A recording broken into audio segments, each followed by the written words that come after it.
here to stay. And then he said to me, do you even know what your name means? I was like, no, I just knew it was after an aunt. But after months of pestering, and I hope it's true, he said to me, it's the one who survived. And this is the name that I embrace today. My dad liked to entertain. He used to have these glamorous parties at the house, and we would be in awe of everything. And this was especially when the authors came to town. He passed this bug to us because we liked to entertain as well. I remember I held a large party to celebrate my 40th birthday. My father had turned 70 a year before, and to honor his 70th birthday, many people, unsolicited, wrote tributes about him in the paper. So he asked me, 40 is significant. Is there anyone other than you honoring you?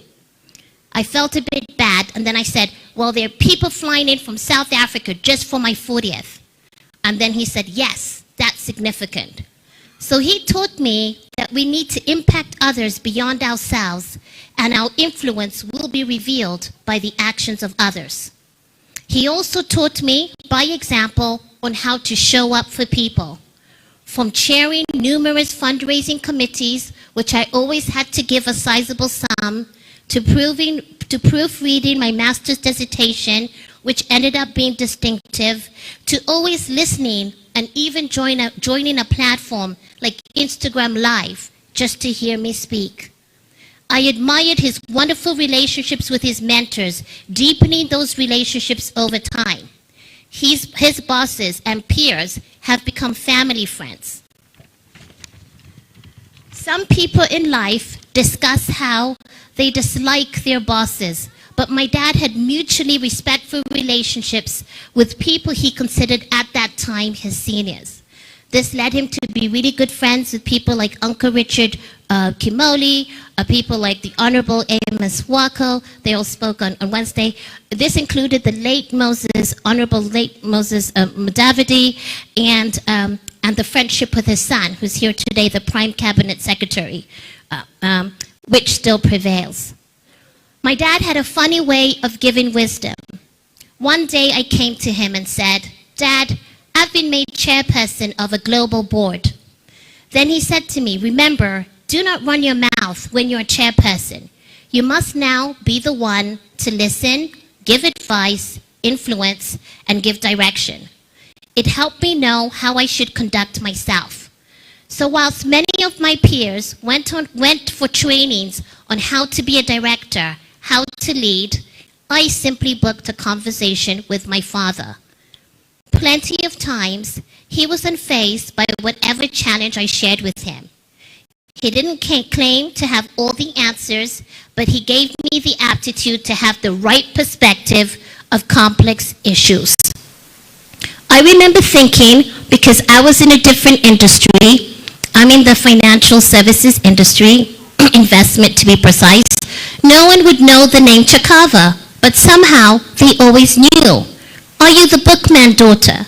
Are you related to Henry? Somehow everyone knew him in some way.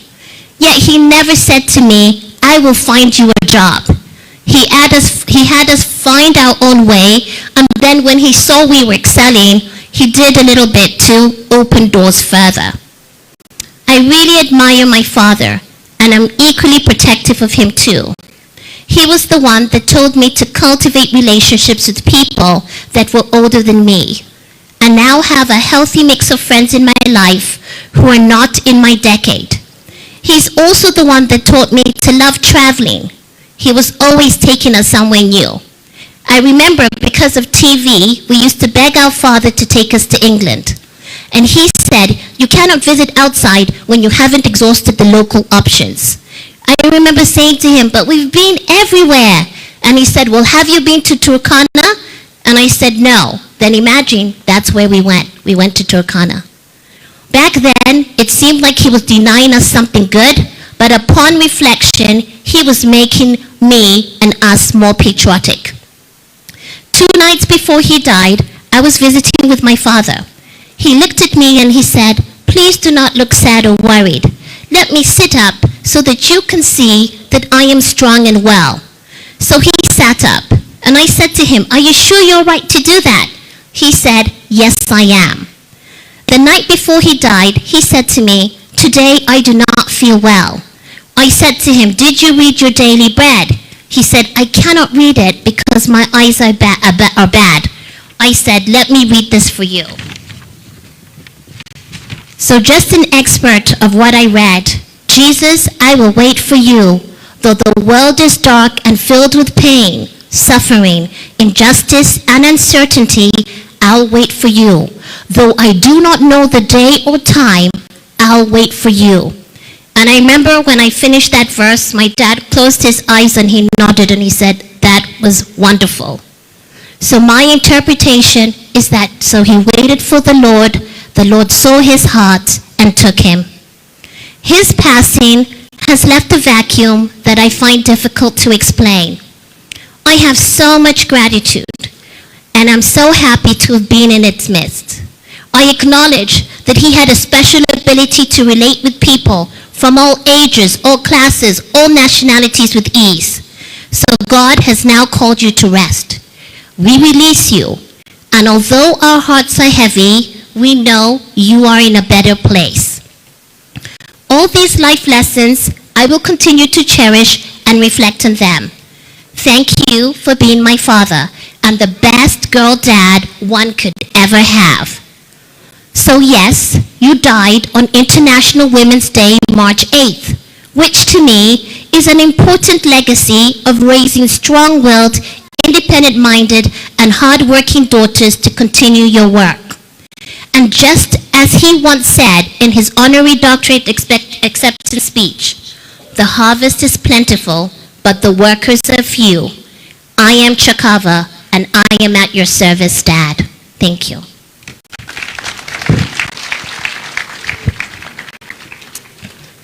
Good afternoon. My name is Yolanda Msimbi Chakava. I'm going to read my dedication directly to my dad. My dad loved nicknames, so he used to call me Yoli, which is a name that has stuck. Many close friends of the family still call me this name today. My daddy, my confidant, my friend. You left us too soon. The only comfort is you are no longer in pain. You were so strong, never complained, and never gave up. Right until the end, you kept reassuring us that you were fine, even though you didn't look it. Always positive and never want to feel sorry for yourself.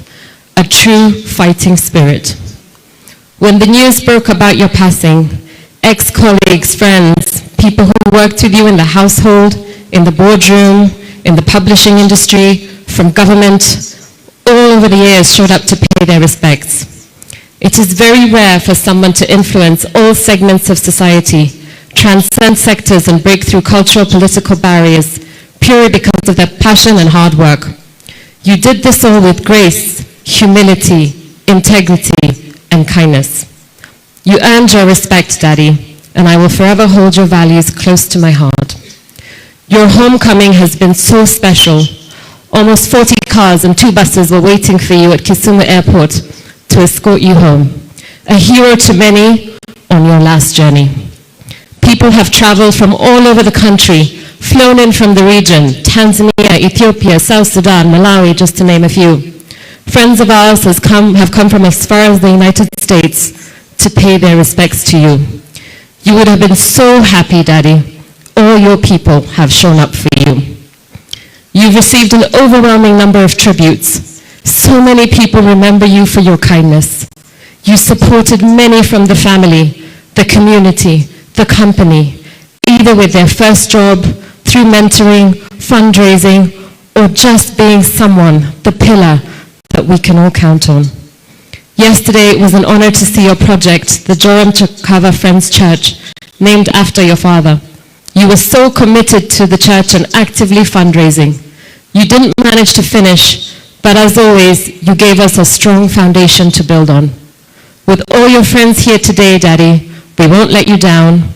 Let's work together and finish the Joram Chakava Friends Church in honor of your legacy. You were so dedicated to publishing, education, and protecting our cultural identity. I am grateful for this because you never made us girls feel like there were any limitations to what we wanted to do.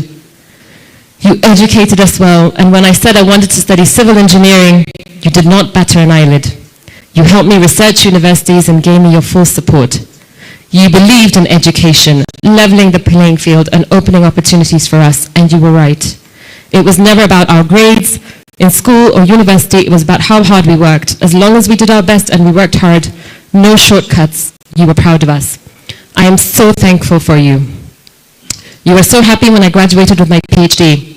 I joked that whenever there was a news article about Dr. Jakava, you now needed to read it closely to confirm which Dr. Jakava the article was about and not assume it was you.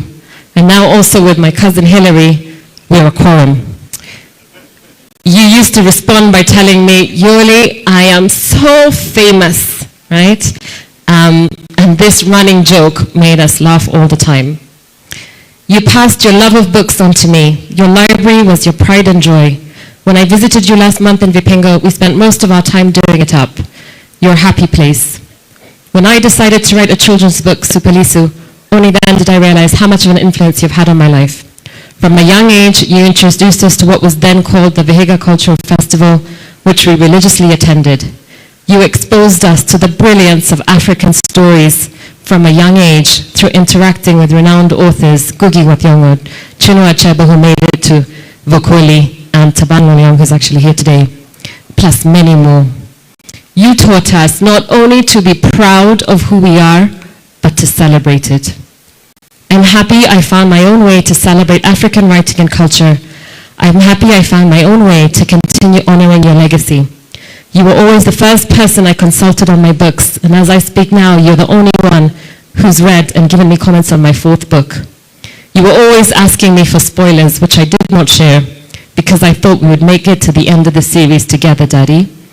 But you always knew when to let us fly on our own. I want to thank you and Mami for showing us what 49 years of marriage looks like. You weathered the difficult times and cherished the good times. You were best of friends and partners in crime. When I'd visit you during dialysis and Mami sitting there doing her knitting or Bible study, you're chatting away at total peace and happiness in each other's company. We are a family that is big on family. Every Sunday is Family Sunday, and our unit feels broken.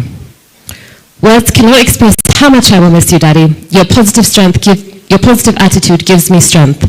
Right until the end, you kept telling me you were proud of me. I am so proud of you, Daddy. And today, I will finally admit that you really are famous.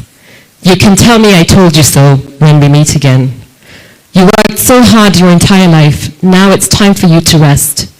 You are home now, Daddy, where your heart has always been. Rest knowing that you are so loved today, always, and forever. Thank you.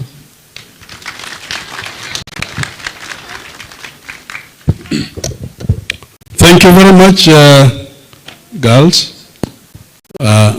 You heard.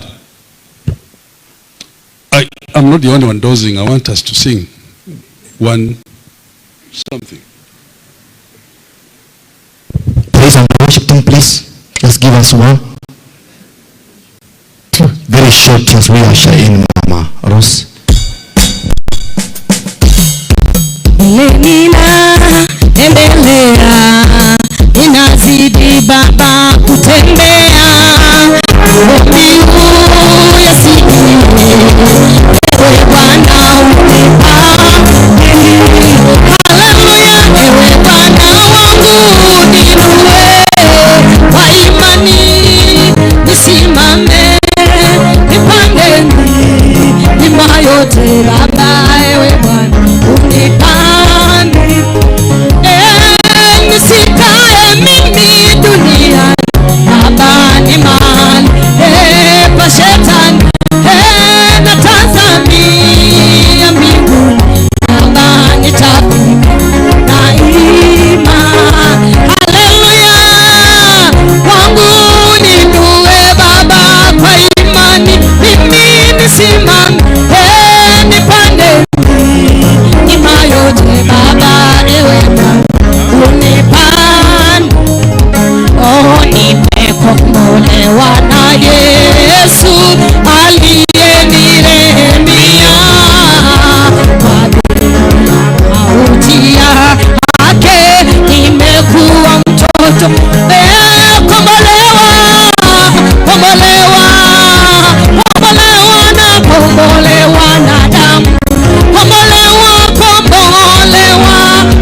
Asante. Thank you. I was going to bring Mama next, and that's what I'm going to do still. But before I do that, kulikuwa na mzee mmoja hapa. Honorable Noah Wekesa, where are you? You are here. On behalf of our relatives from Tachoni, I'd like to give a moment to our friend. Good to see you. Very good to see you too.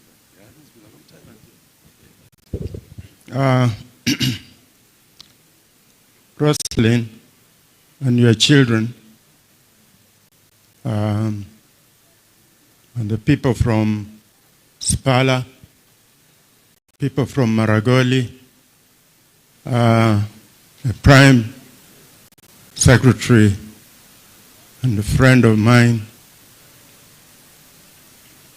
Musalia,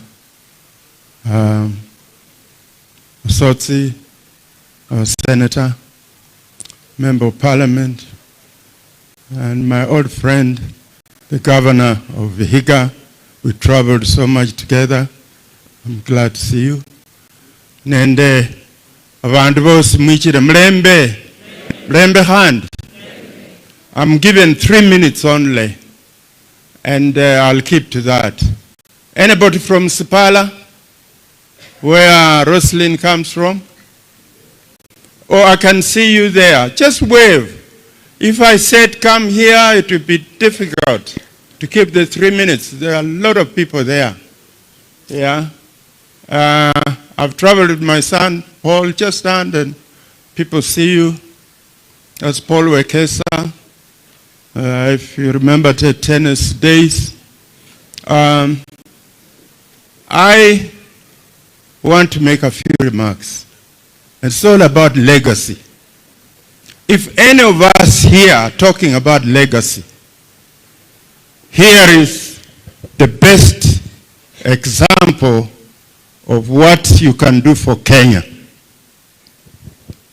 I need not go through everything, but Henry has set the standard of legacy beyond our imagination.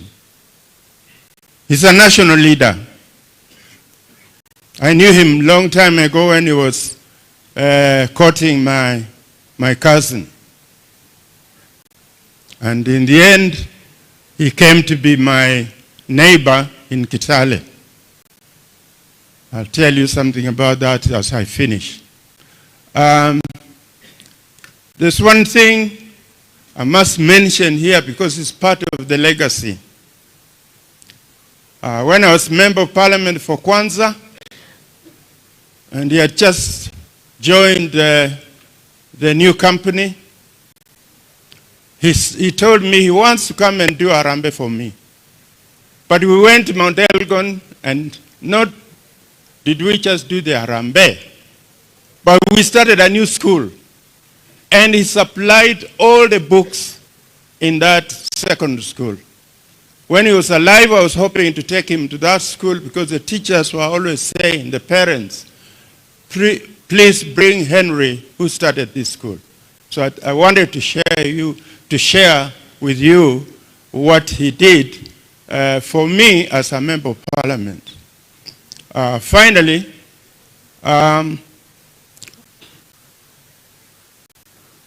there is one thing he did recently, and I have to mention it here. When he wanted to be a farmer, he approached me, and I looked for a plot on my land. I sold him 80 acres. He became a very good neighbor of mine. But when he decided that he wanted to sell the land, he gave me first refusal. And we as a family, we are grateful to him. We were worried what type of neighbor would have. But he gave me first refusal, but I said I don't have money. But Paul did actually have the money, and he bought back the land. me and my family, we are grateful to that. I want to ask your permission. I would like you to give your tributes when I'm listening. But we also in Kitale lost a very close friend of ours. In fact, the son of the person who is being buried today works for Paul's company. So we have to go. It doesn't look nice that you haven't addressed, and I'm walking out because I've addressed the meeting. But for you, I want to say you are the hope for the Luyas. You are hope for the Kenyans. You and Wetangula, I'm so glad to say, support the president the way you're doing. And I know you, I've worked with you in the cabinet, I've worked with you in parliament. You don't say much, but whatever you say, all Kenyans say, Musalia said so. Continue that way. God will open a door for you. With those many remarks, I want to say thank you. And Roslyn, I think I'll sit and hear what you have to say. Then I'll have to go because I've been given permission to leave. Thank you so much. Thank you for listening to me. And thank you for giving me a chance. Thank you very much, Mheshimiwa.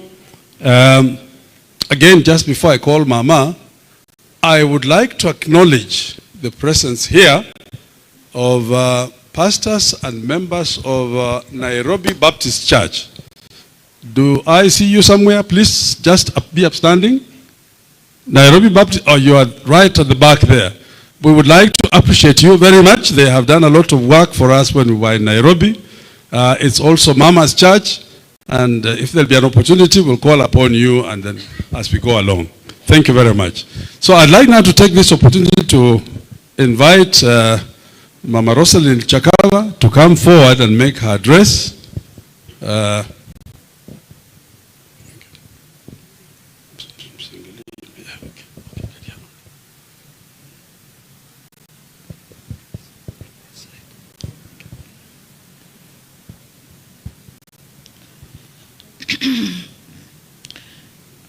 The church, a Friends Church here, all the dignitaries that are in the house, and all of you who have come to encourage us this last day with our beloved Muse. Good afternoon. Praise the Lord. Thank you. My husband and I met very early in 1974. It was a meeting at our friend's house. The friendship continued because my husband was very persistent and very straight to the point. So we got married on 30th August 1975. It's 49 years. In fact, it was just the other day when I was counting. And I was saying, we pray God will see us make 50. And we can celebrate and say thank you to Him. But our ways are not God's. But He does say that He has good plans for us and He cares for us. So we praise Him and thank Him for what He has done for us so far. My husband was very supportive of me. I remember on a happy occasion, I said, my husband is submissive. And the crowd there laughed. Because what I meant to say was that he was supportive. But you know, sometimes if you are very supportive, it can be also some kind of submission. I remember one day he came home and he said, you've been sitting on me and I've just been persevering. I persevere because I also used to sit on you. So I told him, what? You mean you used to sit on me? Me, I just thought men were like that, and I would obey. But you know, I checked my ways because I had no intention of sitting on anybody. So from that time, I changed my ways so that they don't look like I'm sitting on him. But such sincerity is what I've experienced with him. To start off in the beginning, he was very busy with his job. And I supported him as much as I can. His work was very busy. We were always entertaining. And he was always traveling. I never interfered. When he could take me out, he would. But most of the time, he traveled a lot. What he made sure is that I benefited from these travels. So I had so many air miles. I used to visit the children almost every year when they are out in universities out there. And I appreciate. I mean, many people must have thought we were quite wealthy, but it was the air miles. They traveled enough for me to travel at least once a year or once every 2 years. He loved us very much, me and my daughters. He gave us all the support that a man needs to give to his family. As they said, they never lacked school fees. He sacrificed to make sure that they went to the best schools here locally, and even out there, they went to prime universities. We all thank God and appreciate him because that is the best gift that he could give to any of us, to all of us. When the sons-in-law came, he embraced them in the family. And up to the time he went, he had roles for each one of them.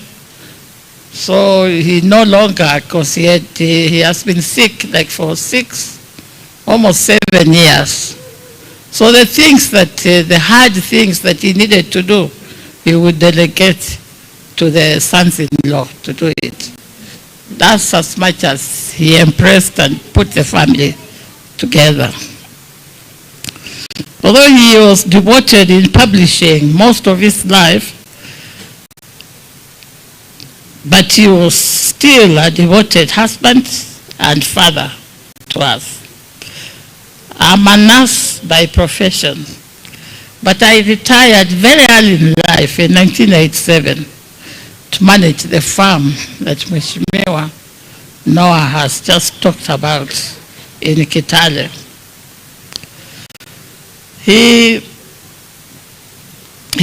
respected my work on the farm because with him he didn't have time to come and assist me. So he did the finances, I did the work. Many times when he would have traveled, he would call me and say there's an international friend of his passing through Nairobi, either transiting or attending a conference for the time that he might still be away. So could I pick and host them? Because he insisted that no good friend of his would sleep in a hotel when he has a house in Nairobi. Sometimes I would wonder now, what do I say to these people? They were all distinguished international publishers or authors. And as you know, I said I was a nurse by profession. But it was okay. Their relationship with Mzee was so close that really he was like a brother to them.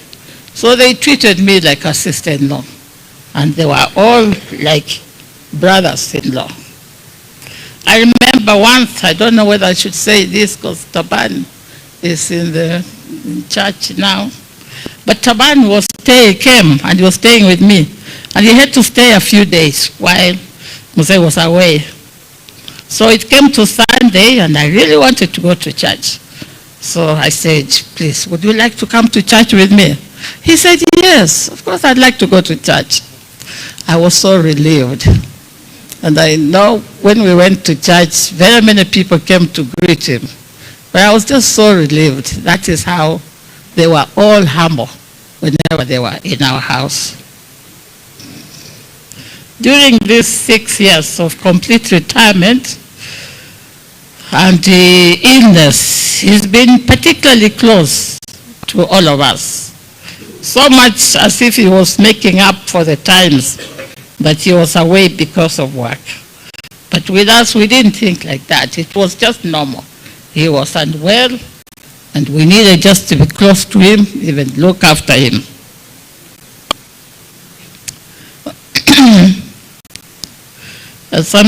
Whenever his health would permit, he would go to church, and when he's not able to, he would follow the church online.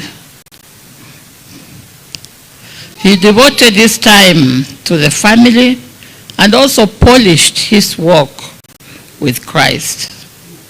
He had many pastors who were friends, and they talked to him, and I'm glad to say that he gave his life to the Lord Jesus Christ. I love the Lord Jesus Christ as well. So even as I'm here, I know he's in a good place, because he would really challenge me with these prayer times. He never missed. Every morning, he would wake up at 6 o'clock and he would be in prayer. He would read his Bible and be in prayer. We did everything together. And when we were in the house, there were many chairs, but he would always sit beside me. Not sometimes, all the time we went to the bank together, so that we were now very familiar faces to some bank tellers or service people, to an extent that when he passed and they got the news, all of them who have been serving us called, to say poorly. He loved his grandchildren, and he would give all of them a big hug, which they all looked forward to. When we were in Nairobi, we always had a family lunch on Sundays. When we went to Vipingo, Sundays were lonely, but we were beginning to get used to it. I remember the last meal we had on Sunday with the pastors around. He had to go and pay for something. And everybody was saying, shall we take you? And he said, no, I want so-and-so to take me. And I remember one pastor saying, when my children grow up, I want to have that sort of relationship with my either sons or daughters-in-law. It is difficult, but the life I've always dreaded is now a reality.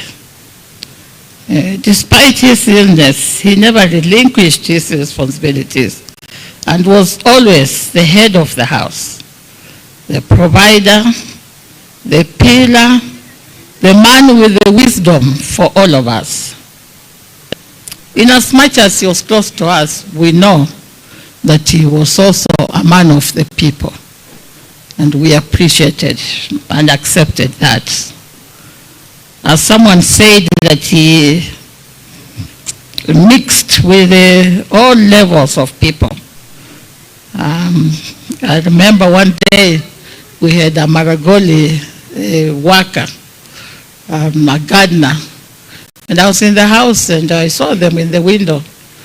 They are talking together. And the Maragoli man, I've never forgotten as Peter, he's feeling so relaxed. He's got his hand up like this. So I wondered what they could be saying, but obviously they were all at ease with each other. So when I came out, the gardener quickly he stood up, he took a panga and pretended that he was cutting grass. I felt challenged. I thought, what is it with me? With him, they are so free, and me, they stand at attention. We had a nurse from all these years. We've had nurses for him so that he just is comfortable. And I remember we would be in the bedroom and the nurse is there. And the nurse is just quiet, probably doing his work if he has to massage somewhere or something. And the minute I step out of the room, I hear conversation. The nurse is talking. I never knew what it is, but that is my Musalia. He was very supportive to the family. You've had my in-law said he took over the responsibilities. And not only did he look after his family, but he also was supportive to my maiden family. So much, that's why you see there are so many here. Because really he's been like a brother, father, you know, to them. And we thank God for that. In our place where I come from, when you went to Mount Elgon, there was a signpost which said, elephants have a right of way. In our house, we accepted that Maragoli people had a right of way. I have no regrets as to whom I married. He's the best man I could ever come across. I tried my best, I say this with a lot of humility, to be a devoted wife and a good mother to our daughters. We miss you, Daddy, as we always called him. I hardly called him Henry in his life. He fondly called me Mami, M-A-M-I. That's how he called me. Something that I will miss. Fare thee well, our loved one, till we meet again. I know you are in God's hands. Thank you.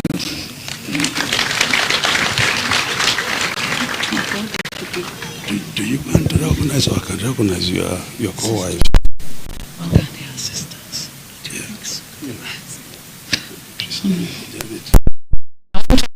Yes, even I wanted to say that my co-wives, Beatrice Chakava, who has given us a lot of support. Mwalihwa, I say thank you very much. My husband never called your children nephews. They were sons to him. One day somebody was intrigued. You mean sons? You have sons? So I told the person, nephew. So he said to me, haven't you seen how many times he's my son? He calls many times just to see how I'm doing. So he's my son. But that's how he was. I also recognize my Mwalihwa Janet. Thank you very much. So thank you, all of you. If anybody I have not recognized, please forgive me. Sometimes at this time you forget. I want to appreciate all the people who are close to him during this last 6 years, 7 years. I know Mr. Richard Kimoli, a very good friend, and Honorable Amos Wako, very good friend. Keyonzo, they did the book together.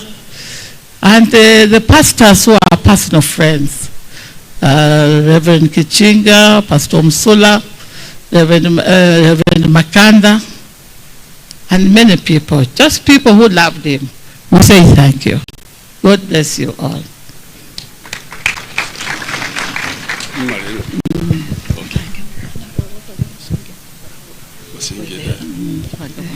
Your sisters. I didn't mention my sisters because they were here singing. So I didn't want, but my sisters, please stand up. When we was on dialysis in Mombasa, no, just stand where you are. Just stand at where you are. In Mombasa, they were visiting him on every dialysis day. I didn't have to go. I go sometimes, and I don't go other times. But they were there for him on every dialysis day. I say thank you. And my brother-in-law, Mr. Angore, thank you. Thank you. And thank you for my cousins. If there was time, Nicholas could have spoken, but we appreciate you. Thank you. Okay. I'm hoping that Nicholas will speak because he was the chairman of the Nairobi committee. The ladies, you must really mkovere, because we are many, the time has refused. That's why I felt that maybe if Mama recognizes the co-wives and our sisters, we will have been able to, we will have done justice. Thank you very much. They say he was the head of this family, and they are calling him also the father of publishing. So I'd like to take a few moments to also recognize the fact that Henry was publishing and publishing was Henry. So at this juncture, I'd like to invite the CEO of East African Educational Publishers, the company Henry founded and headed for all his life, to come and do something. I know that he has a big problem. We have many people there he would have probably liked to introduce to talk, but it may not be easy. Do your best and then we can move. Thank you very much, Bwana MC. The Prime Cabinet Secretary, His Excellency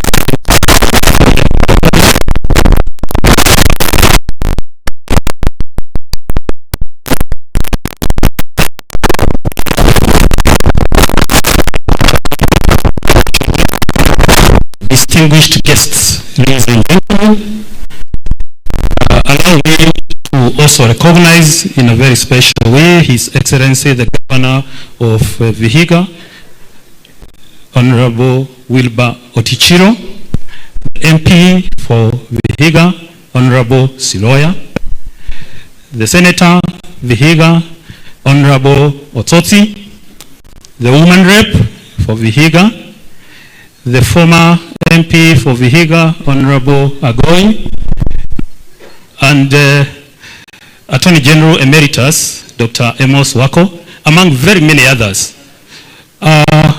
Ndugu waombolezaji, hafla hii ina watu wengi sana waheshimiwa, ina watu wengi sana wakutajika. Mtanikubalia niseme kwamba itifaki zote zimezingatiwa.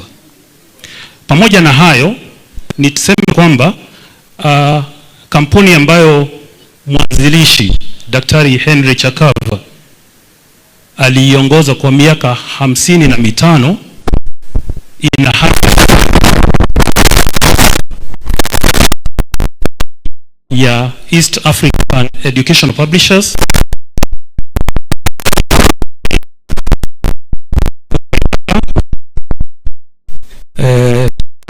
Chakava, Andia Chakava, na waomba mje hapa ili tuweze kuwatambulisha. Ningetaka pia haraka sana wafanya kazi wote wa East African Educational Publishers waje hapa wasimame upande huu. Nitachukua muda mchache sana. Tafadhali halmashauri upande huu, kisha wafanye kazi upande ule.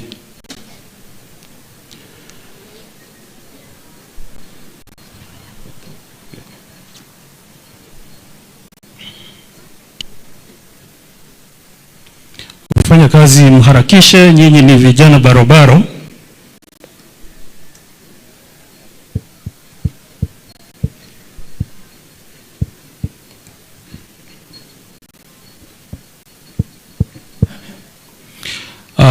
Waombolezaji wenzangu, tunasema katika kampuni kwamba mwenda zake mwenyekiti wetu Daktari Henry Chakava alikuwa na familia mbili.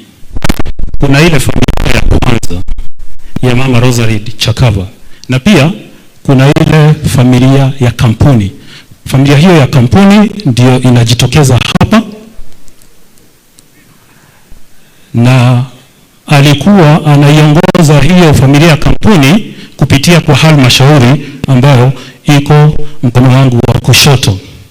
So Dr. Chakava had two families. He had the first family of Mama Rosalind Chakava and the children and the extended family. He also had the corporate family led through the board that he led, and this is the board that he led. We have with us Dr. Ebo Murithi. He has been a director of the company for the last 25 years and still counting. We have Mr. Kuria Waithaka. He has been a director of the company for the last 10 years. We have Andia Chakava, who actually followed in the footsteps of her father by becoming a managing director of an international company at the age of 30. She is a director of the company and has been for the last 20 years. And we have Sharon Chakava, who has also been a director of the company for the last 10 years, and we work very closely with her. Sharon and I are the people who lead the management. The others lead at board level. Then we do have the team that is in management. This is a corporate family that is leading that company that Dr. Chakava served for 52 years. We have some of the leaders. When I mention your name, I will just mention the team leaders. You raise your hand. Ben Gaira, Job Mokaya, Nicholas Washira, Okelo DC, Alan Omenya. Alan Omenya? Yes. Wekulo Nabalayo. Thank you very much. And George Mararia. Those are the team leaders in the area of publishing, sales, and other areas that we do. Our distinguished guests, allow me also to recognize former staff of East African Educational Publishers, because the that we mentioned that the corporate family is a family that has got both the serving as well as former staff. I will request them to stand wherever they are, led by our former managing director, Barack Muluka.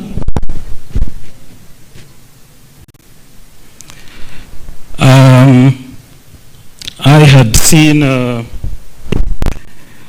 yes, we have our former managing director. Please stand, then when I mention your name, you will sit.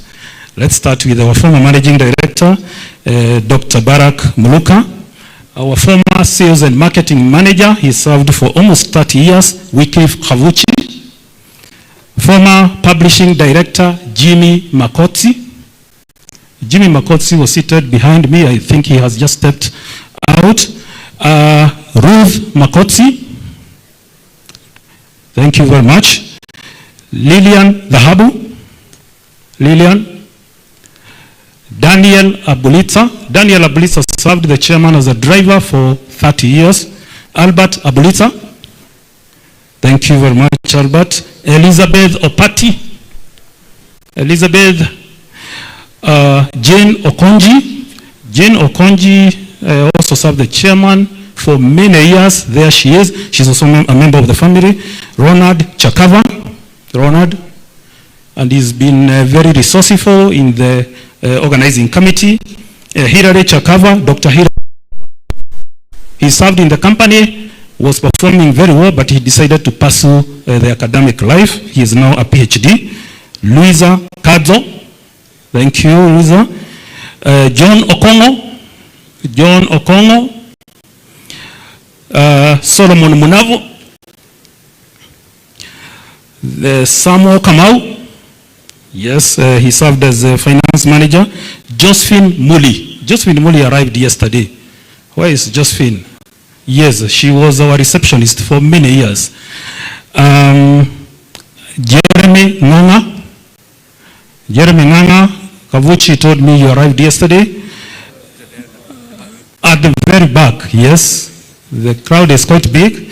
And there is Diana Ingasiani. Diana, thank you very much. Very good designer. We have Vinadis Hamasi. Thank you, Vinadis. Jemima Standa. Jemima Standa, yes, also a member of the family. We do have Edgar Lugalia, Sales and Marketing Manager. We do have Lijodi. Lijodi served the company also for many years. Manoa Livale. Manoa, I'm sure he is around. Nation Dunde. We have Joram Gulamu. He was also a driver of the chairman. Maureen Okonji. I was with Maureen a few days ago. We have Ivrin Chamatui. Thank you very much. She occupies a thin line between former and serving because we had to recall her when the chairman passed away. And the two gentlemen who served in a very dedicated way in the sales and marketing department. I can see David Rono, my friend. Asanteni sana. Is there any member of staff that I have left behind serving or former? Thank you very much. At this juncture, I will read just 2 paragraphs of my tribute when the board is here and when the staff are here.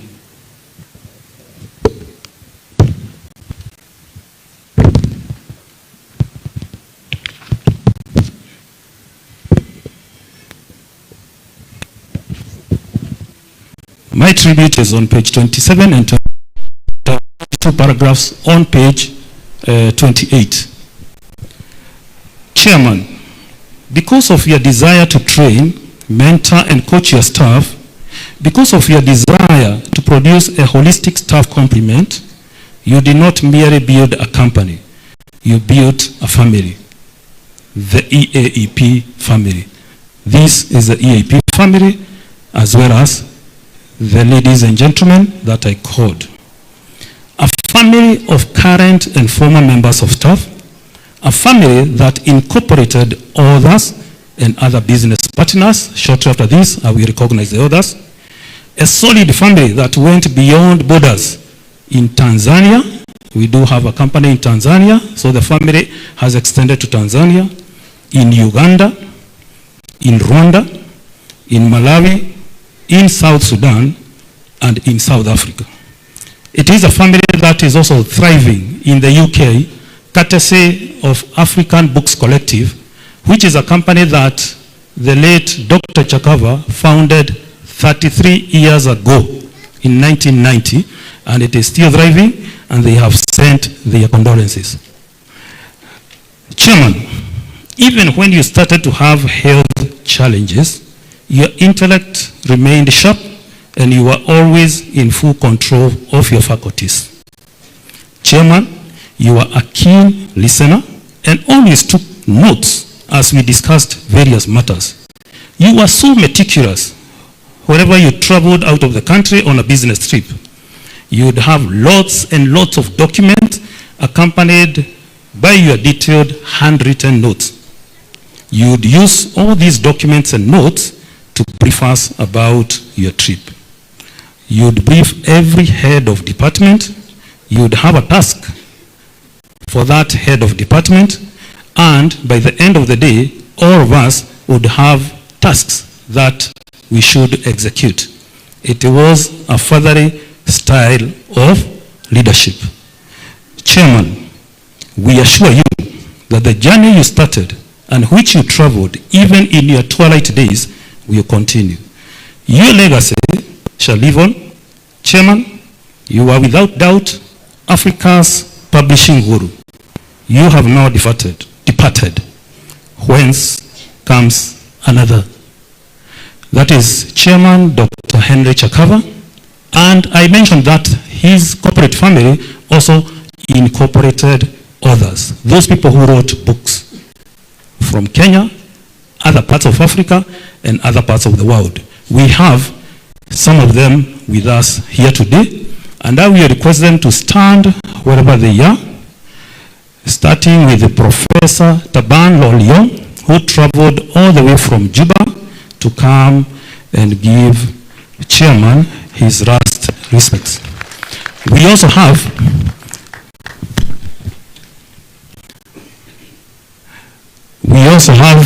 John Kiriamiti of My Life in Ukraine. We just reassure the security team not to get worried.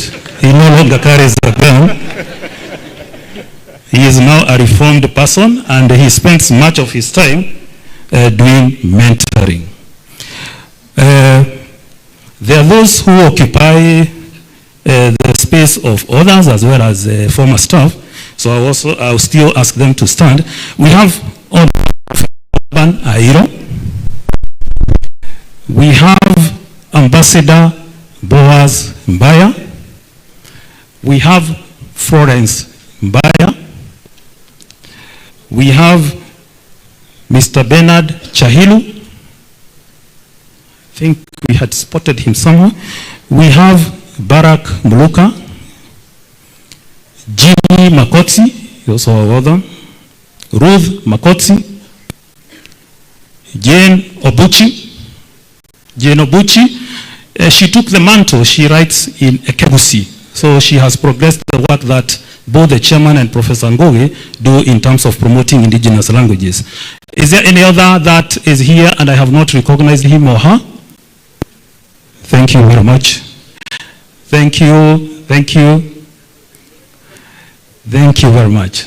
Yes. We do have publishers who have joined us to mourn the chairman. During the service at FIC, Gong Road, of the African Publishers Network, representing all publishers from Africa, Lawrence Njage. He was here with us, but he had to catch his flight, so he has again sent his condolences to this gathering. We have the CEO of the Kenya Publishers Association, James Odhiambo. We do have the CEO of One Planet, Kidosi Mulonzia. We have Lijodi, also representing Moran, which used to be called Macmillan. Any other publishers present? I know, yes, thank you very much, Phoenix. We had so many of them represented by their chairman. And of course, we have received very many tributes from across the board. Ladies and gentlemen, and much more the leaders here, we, the corporate family of Dr. Henry Chakava, have only two requests. The first request is that would the county government of Vihiga honor this great man, this hero, by establishing a Henry Chakava Memorial Library and Resource Center. And we, as a corporate family, will step in and ensure that that particular resource center, library, is fully resourced. We do have a request for the Prime Cabinet Secretary, His Excellency Musalia Mudavadi. We know there is Uhuru Gardens. At Uhuru Gardens, very many national heroes have been honored, athletes, entrepreneurs, politicians. Dr. Henry Chakava was a national hero in a class of his own. He promoted a vibrant reading culture. He promoted wide reading, not just in Kenya, but also in Africa. We would be happy when visitors from Morocco, from South Africa, from Ghana, from Uganda come, and when they ask, how did you honor this great man of books? And we will take them to Uhuru Gardens and show them the Dr. Henry Chakava Library and Resource Center. We believe by honoring Dr. Henry Chakava that way, future generations, 100 years to come, 500 years to come, will continue to benefit from the groundbreaking work that Dr. Henry Chakava did. Thank you very much. Asanteni. Bwana MC.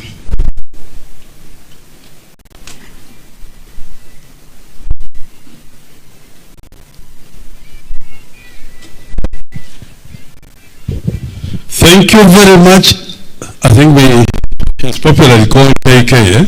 We have a different KK on that side, Kiari Kamau, and the EAEP family. I think I'm almost done, except Dr. Mbeva, where are you? I want to come for 2 minutes. And while you are coming, I don't even know what to do. I don't think I can leave here without mentioning that many people would like to acknowledge. The AJAABU family is very close to the Chakaba family. I see everybody's here. We are unable to find space. Kabisa, but saying Grace, I can see you. I've seen Kano, Daktari. Please just know that we appreciate. The reason why I've asked Daktari to stand, and please do not read the whole of this. We have only 2 minutes. 2 minutes.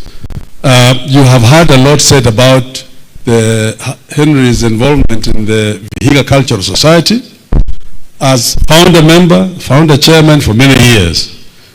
We have associations here. We have the Maragoli elders, they are all here. We have the Imbinga, Yumurugoli, is here. And Dr. Mbeva is the patron of Imbinga, Yumurugoli. I think it would not be good for you not Kowara Kuziki and Kerala. Kubando Henry Avant. Sunday. All protocols observed.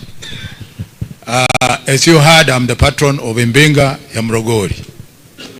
Imbinga is an umbrella body that embraces all the Logoli groups. We have the elders. We have also the women and youth groups. We have the professionals. I see a lot of them here. And I want to invite them that they should continue sacrificing time like Chakaba did. And then we have the Maragoli in the diaspora, very active group. So I want, on behalf of Imbinga Mrugori, to say Pole for the loss of our good friend, Dr. Henry Chakaba. He was a personal friend, but more importantly, he started Vihiga Cultural Society, 1979. This was with the late Musalia Mudavadi as a patron. This is a job which has been taken over ably by, of course, his son, His Excellency Musalia Mudavadi, who is the current patron of Vihiga Cultural Festival. This festival, as you know, is an old one. It was started by Uruyari Paul Agoi in the 50s, but it was formalized when we started this in Nairobi by the Maragoli professionals in Nairobi, 1979. Some of them, of course, with Chakaba as chairman, Akina Luceno Egre, Akina Ligale. I won't mention all, and operate from Mombasa, where I stay, to join the group. This festival, it attracted big audience, including none other than the late President Daniel Arap Moi. He attended many of the festivals, and I remember 1998, I have a video which shows him in attendance with the current president, President William Ruto, then cabinet secretary seated behind him. So it's a rich organization where I invite all professionals, Maragolis, to please contribute your input as we go along. Now, we want to say that in a nutshell, Chakaba was a friend, and he consulted me on a personal note He consulted me. I'm a medical specialist, and he consulted me occasionally, especially when he wanted to move to Mombasa. He had been advised to move to Mombasa due to his condition, the kidney condition. And as you know, the kidneys and the skin perform the same function of removing waste from the body. With the kidneys, of course, you pass urine and the waste goes with it. With the skin, you sweat and the waste goes with it. So he was advised, and he consulted me, and I advised him when he now relocated to Vipingo in Kilifi. On 23rd January, he rang me, requesting me to see him, to go and see him in Vipingo. Unfortunately, I was already up country in Maragoli, but he was not very happy with the services he was getting at the Aga Khan Hospital in Mombasa. Of course, I had advised him to see a nephrologist or kidney specialist. I think he's referring doctor changed the arrangement. It didn't go very well.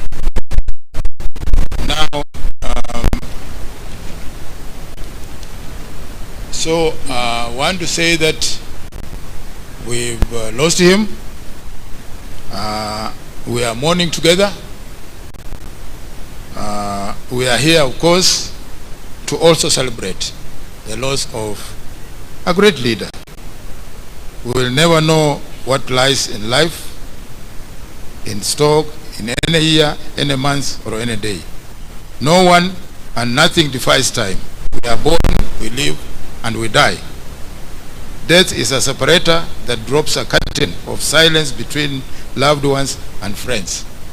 So I would say, may Chakava's soul rest in peace.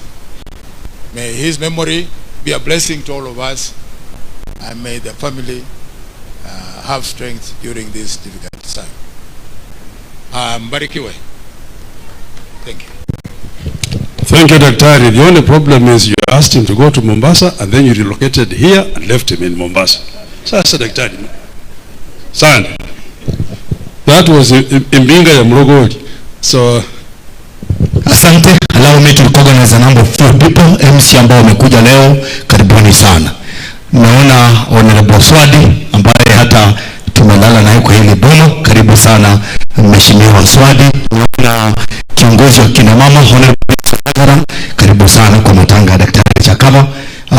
Mbunge wetu, former mbunge wetu Alfred Agoi, karibu sana kwa haya matanga. Mungu wa amani akubariki sana. Thank you very much. Naomba watu wa magari hawa KPK 384K unaweza kusongesha, KCY 456H tunaweza kusongesha hiyo gari, KCZ 218M tunaweza kusongesha hiyo gari na inaweza kuwa vizuri sana. Thank you very much my father Ruto kwa kipindi ambacho kimepita, kimechukua muda mrefu, lakini naomba tu Mungu atusaidie. Allow me to welcome Pastor Kavere to pray for the family, then tunaweza kusonga. Karibu sana mchungaji.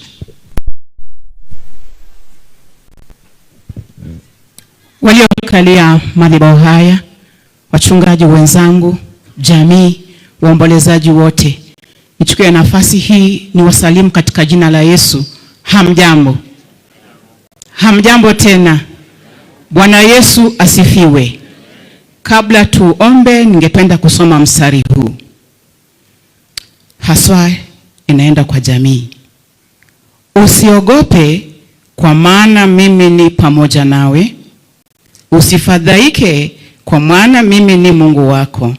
Nitakutia nguvu, na nitakusaidia, na nitakushika kwa mkono wa kiume wa haki yangu. Bwana abariki andiko. Tusimame kwa uwezo wa Mungu.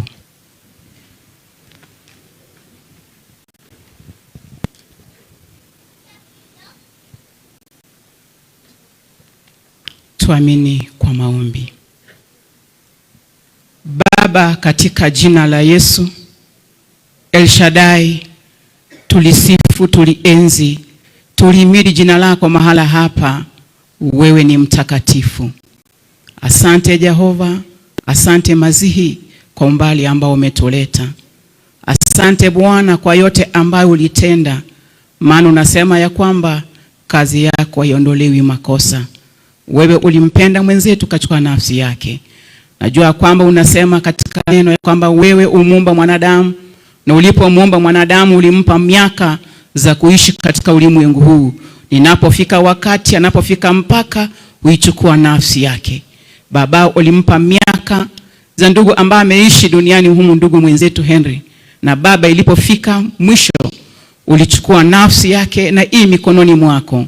Na Baba, nyuma ameiacha jamii, ameiacha kanisa, amewake rafiki na wote ambao walikuwa wanasema pamoja naye. Na Baba, kila mmoja alipopata habari hii ya mwenda zake ametuacha, kila mmoja alifadhaika nafsi yake, akashtuka, akashangaa jinsi watakaa bila mwenzetu. Na Baba, wote wamekuja mahala hapa wamehitaji maombi kutoka kwako. Na umesema katika hali hii mgumu ya kwamba utawashika mkono, utawatia nguvu, utawasaidia, maana wewe ni Mungu muumba wao. Na ndiposa Baba, kwa wakati huu mgumu tutakuomba ni kwa ajili ya jamii hii. Yesu, endelea kuwashika mkono. Yesu, endelea kuwasaidia, endelea kuwasaidia kila hali Jehova, maana Baba unawapenda. Nawe ndugu, umeenda pale ambapo umeenda, uende ulale salama, ukawache bomba salama, maana Mungu wetu unawapenda. Asante kwa neema hii Bwana, endelea kumulika na kukaa ndani mwa boma hili, maana Bwana unawapenda, unawajali, na hakuna Mungu mwingine aliye kama wewe. Bariki ukoo kwa ujumla, bariki kanisa kwa ujumla. Baba, ukatutende mema, maana Mwokozi unatujali. Na Baba, kama kanisa tunaomba ya kwamba Baba kutupatie mtu ambaye anaweza simama kwa jamii, kwa ulimwengu huu wetu Jehova, ambaye ako na moyo kama ndugu mwenzetu Jehova, moyo wa kusaidia, moyo wa utu Jehova. Tutasema ni asante, unatupenda Mwokozi, na hakuna Mungu mwingine aliye kama wewe. Yesu inuliwe, Yesu tukuze, maana Baba unatupenda. Ni katika jina la Baba, la Mwana na Roho Mtakatifu tunaomba na kuamini. Amen, amen. Na tukae wote. Asante sana mchungaji Pastor Jim, God bless you so much. Asante. Allow me to bring the Deputy County Commissioner for the 5 minutes to recognize a number of the administration ambao wako pamoja nasi. Karibu sana. County Commissioner amekuwa mtu wa maana kwetu. God bless you so much.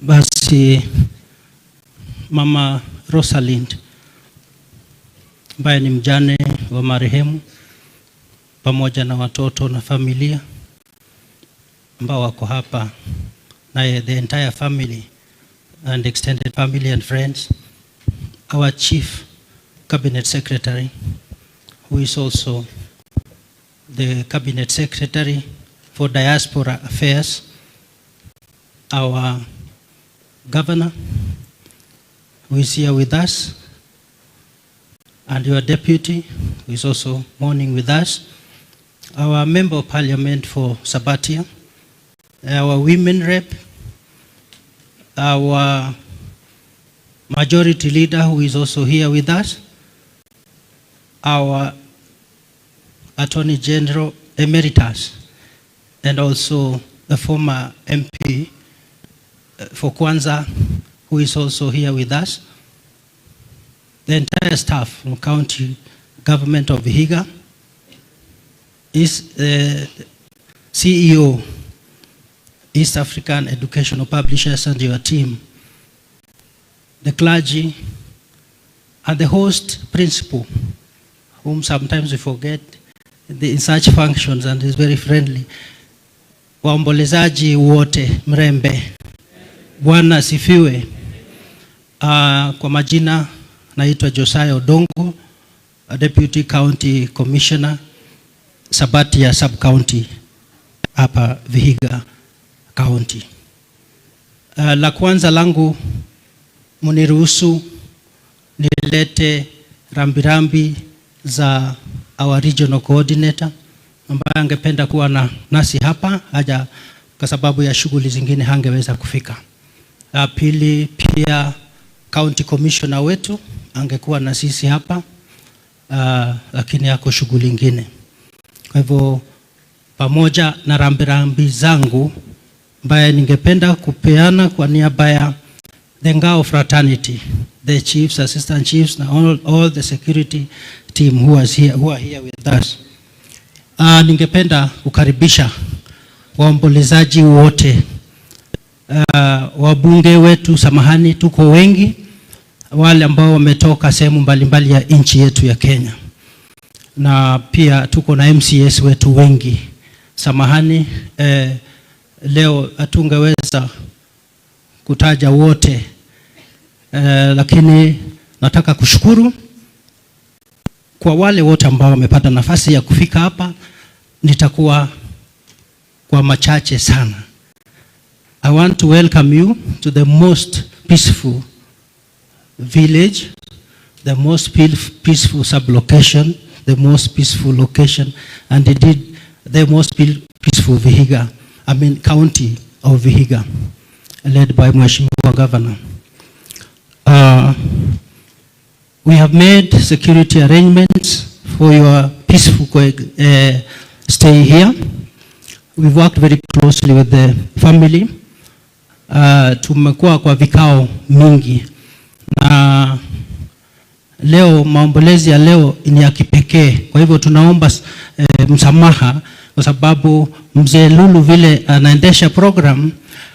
Jambo ambalo inatuongoza ni kwamba tunataka kupeana heshima ya kipekee kwa mjane ambaye ametupatia yale ambayo angependa, vile tungependa to run program. So this is going to be a very strict program, very brief, very precise.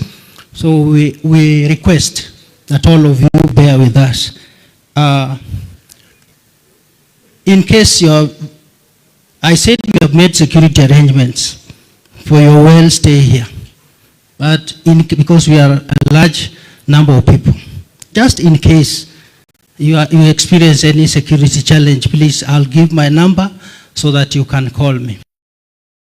Before I do that, allow me very quickly, the chiefs, tafadhali, kujeni kidogo. The chiefs just come very briefly. While they are coming, my number is 0723 151 265. And I'll to say my name, Josiah Odongo. That's my name. We have the Odinga team. Most of them are outside here. Phineas Imbudi is coordinating the rest of the Odinga team. And Madam is there. The rest, and the host, Assistant Chief Vokoli. Please salute. Thank you. In the interest of time, allow me, as I finish, to wish the family all the best as they go through this difficult time. Let us all join them in prayer, and I'm happy because they seem so much composed. And we are celebrating the great man who is lying here. And I want us to celebrate this great woman who is seated here because she's still alive. All the things that we have said about our hero is because of the kind of a mother she was to that family. So may God bless you. May God rest his soul in eternal peace. Thank you so much. Thank you.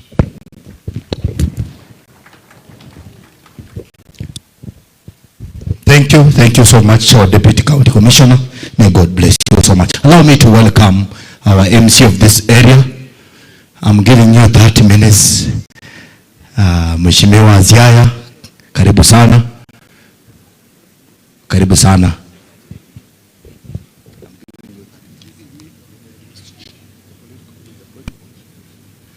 I wanted him to clarify the political wing, not myself.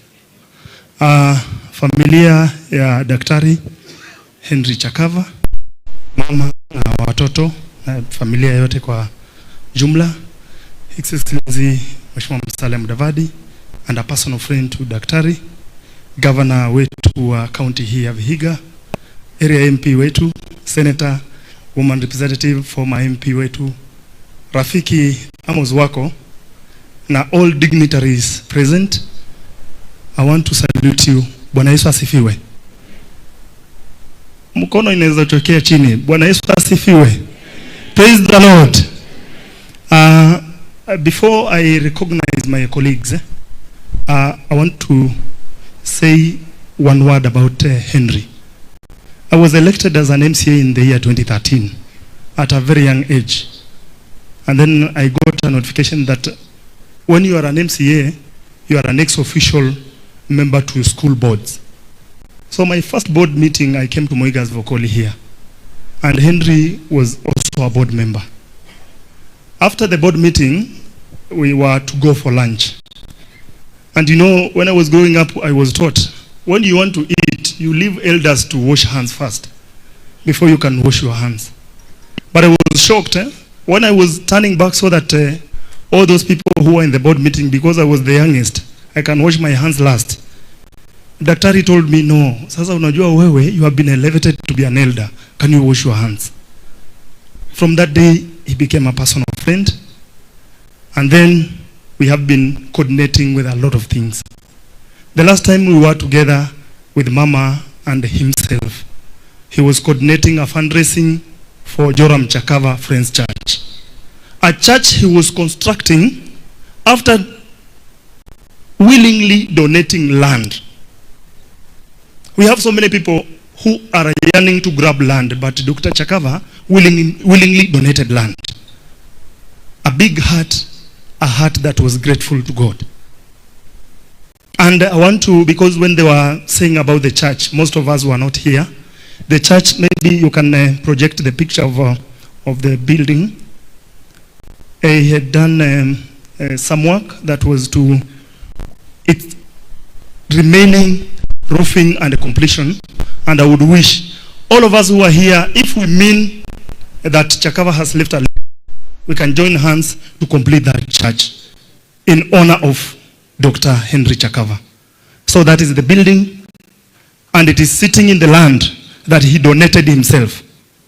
And I want to appreciate Mama because, you know, most of the times when a man wants to donate land, a woman can say, no, let us sell this land to do other things.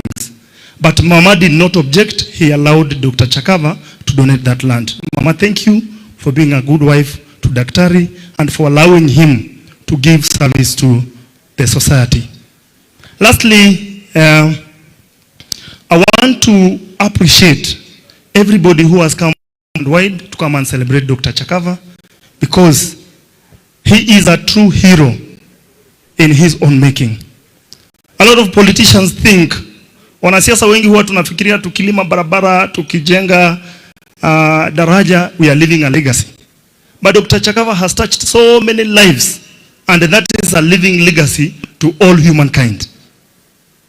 That's a legacy that can only be imitated, but nobody, half of us here cannot emulate that. So we want to appreciate and we want to say thank you for the family. You know, yesterday in the service, all the extended family members were talking about how Henry Chakava took care of them after their fathers died. That's a legacy that is lifetime.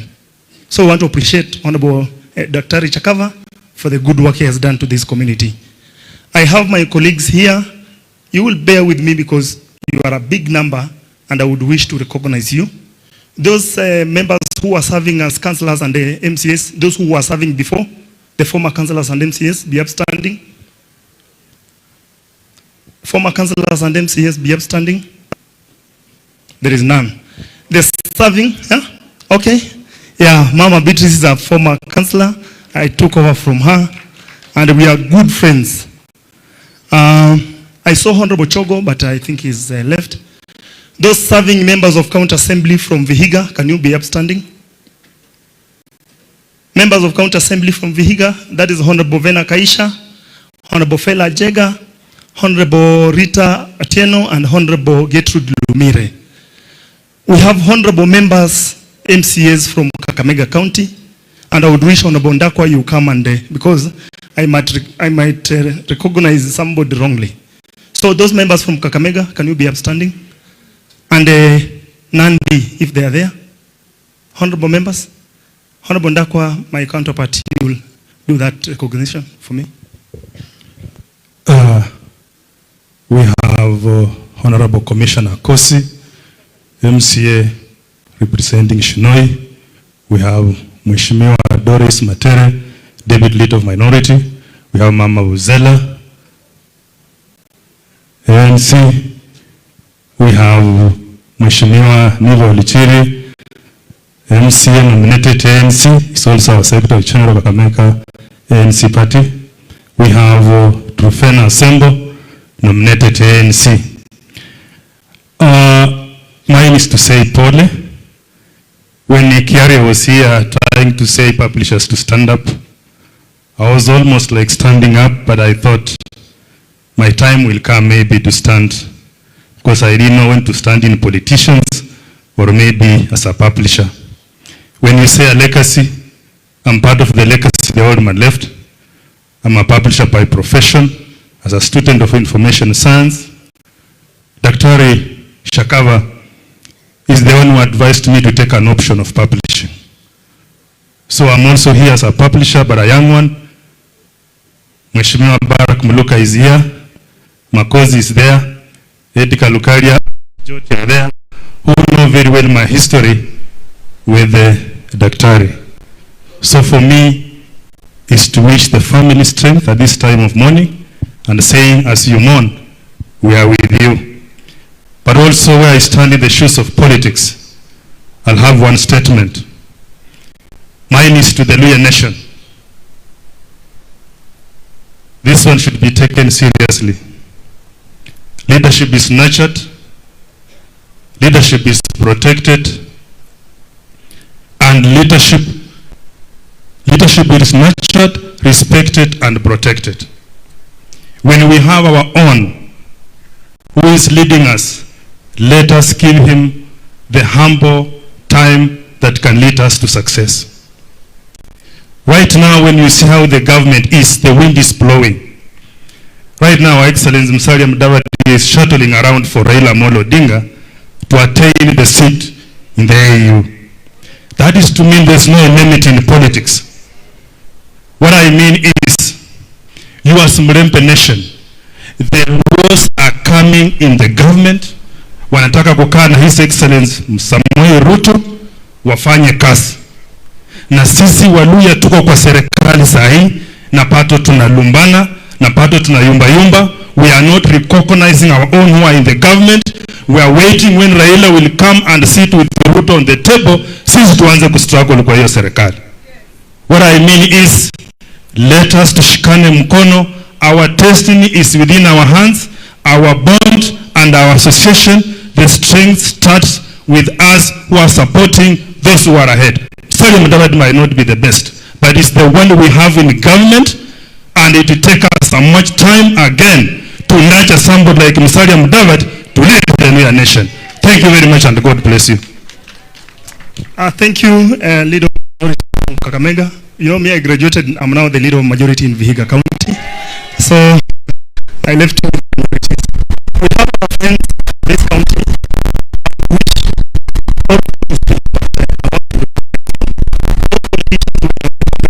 Mama Kiti, bahati ya Mungu haikuangukia. Please. We have Honorable Swati, alisimama kiti ya Senator. We have Miranda, alisimama kiti ya Senator. We have Arafat, alisimama kiti ya Member of Parliament. I want to recognize CPT members from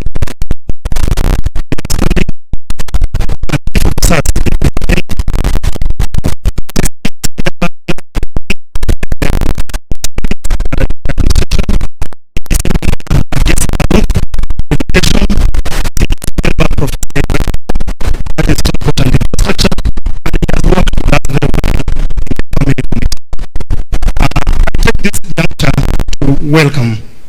Before I welcome the area member of parliament, nilikuwa nataka niwaambie tafadhali, hapa ni mahali pa heshima. Sisi huwa tunaenda kukaribisha wageni, hatupendi kupigia. Tunataka ku-release pressure. I want to welcome all of you to this ward. It's a peaceful ward.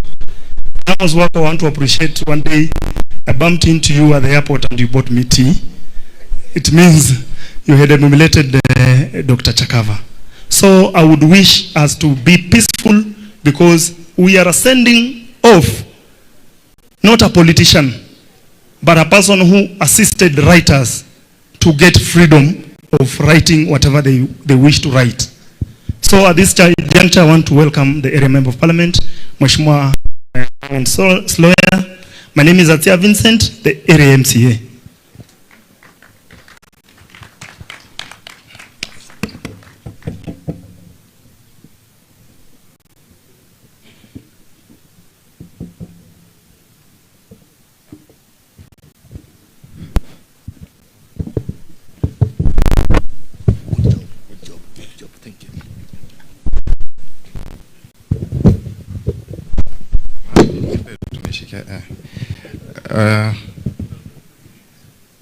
The Prime Cabinet Secretary, who is also doubling as the CS, the Cabinet Secretary for Foreign and Diaspora Affairs, Senator Osotsi, Governor Otichilo, Senator Osotsi, Woman Rep, Beatrice Adagala, Amos Wako, Emeritus Attorney General. We have our friend Barack Muluka, former MP Sabatia, who I took over from Honorable Alfred Agoi. All the other politicians who are present, I can see George Aladua, Caleb Amisi, Deputy Governor wetu wa Vihiga, Kitiezo Wilberforce, CEC members, na kanisa letu tukufu la Friends, na waombolezaji wote. Hamjambo? Mgenge kwa mkono. Mirembe. Bwana asifiwe. Bas, leo tumekuja hapa kusindikisha rafiki yetu ambaye amekuwa baba yetu, our mentor, Dr. Henry Chakava. Huyu amekuwa rafiki wetu kabisa na amekuwa muungwana hapa ndani ya Sabati. He is one of the professionals that we will miss greatly in this great constituency of ours. I know the whole nation will miss Henry Chakava. The whole of East Africa will miss Chakava, and the whole of the African nations will also miss Chakava. We've been going through the tributes that have been poured to the family and to us at the leadership of this area, and I could see tributes from South Africa, from Tanzania, from Togo, from Malawi, and all the other African nations. This was a great publisher, this was an editor, and this was an employer. You've seen the great team from the East African Educational Publishers. You are great people. Mimi nataka kuvulia kofia East African Educational Publishers, because you've done us proud. You've held our father, our man, with great respect, and you've treated him very well. And I can see the whole team from the East African Educational Publishers has come to Sabatia to say goodbye to this great man. Mimi nawavulia kofia, and on behalf of the great people of Sabatia, I want to say thank you to everybody, and to Mama Rose, the widow who's been left behind. We are here. We are your sons. I could read you only have daughters, and me as the member of parliament for Sabatia, I want you to also put me in your family to be your son, so that we can walk this journey together, so that we can see the work that Chakava started is completed as a family. There has been a request from the East African Educational Publishers that if we can come up with a Henry Chakava Memorial Library, and this, maybe the governor is here. We have our members of county assembly who are here.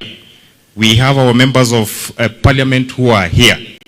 I'm the member of parliament for Sabatia. We have Honorable Kagesi, who is the member of parliament for Vihiga. We have Senator Osotsi here. I think under the leadership of the able Prime Cabinet Secretary Musalia Mudavadi, we can come up with something. We only need land, and then we sit down and ask ourselves, how do we get the resources to put up this memorial library, because the resources are already available from the East African Educational Publishers, and I know other partners will come in so that we can equip this memorial library for it to be something that we can use to remember Henry Chakava. Sitaki kwenda kwa maneno mengi. We have so many members of parliament who are here with us today, and I want to take the shortest time possible to welcome you, and we will begin by, mnajua siasa ni ngumu, si ndio? So watu wako hapa wengi, na vile mmesikia kanisa imesema saa 8 kamili lazima mwili wa mzee uwe unaingia. Najua we are past that time, lakini we can manage ourselves very well so that we don't go into much of the politics. We are only paying respect to the departed colleague of ours. So, Mheshimiwa Caleb Amisi, tafadhali. Caleb Amisi tunakaa na yeye bungeni and is the member of parliament for Zaboti constituency, na amekuwa mwanafunzi Sabatia Primary School. Asante. Haya, Bwana asifiwe. Nisalimie kwa hewa, Bwana asifiwe. Asante sana. Familia ya marehemu Henry Chakava, kanisa takatifu, Friends Church ambao nimelelewa, viongozi wote na wananchi wote wa Sabatia, Vokoli, Vihiga kwa jumla, Milembe. Milembe mno. Mbe moyo. Nobe moyo njeriza kukorore. Asante. Asante. Mimi naitwa Caleb Amisi, mbunge wa Saboti, Trans Nzoia, kule Kitale.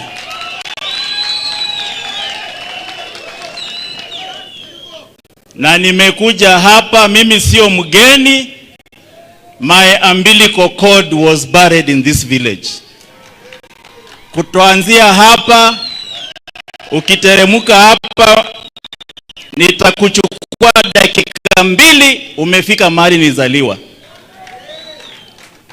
Na umesikia jina inaitwa Odinga location. Odinga was my great grandfather and he was the paramount chief of this area. Sasa hapa nikikaa niko nyumbani. Mmenikaribisha?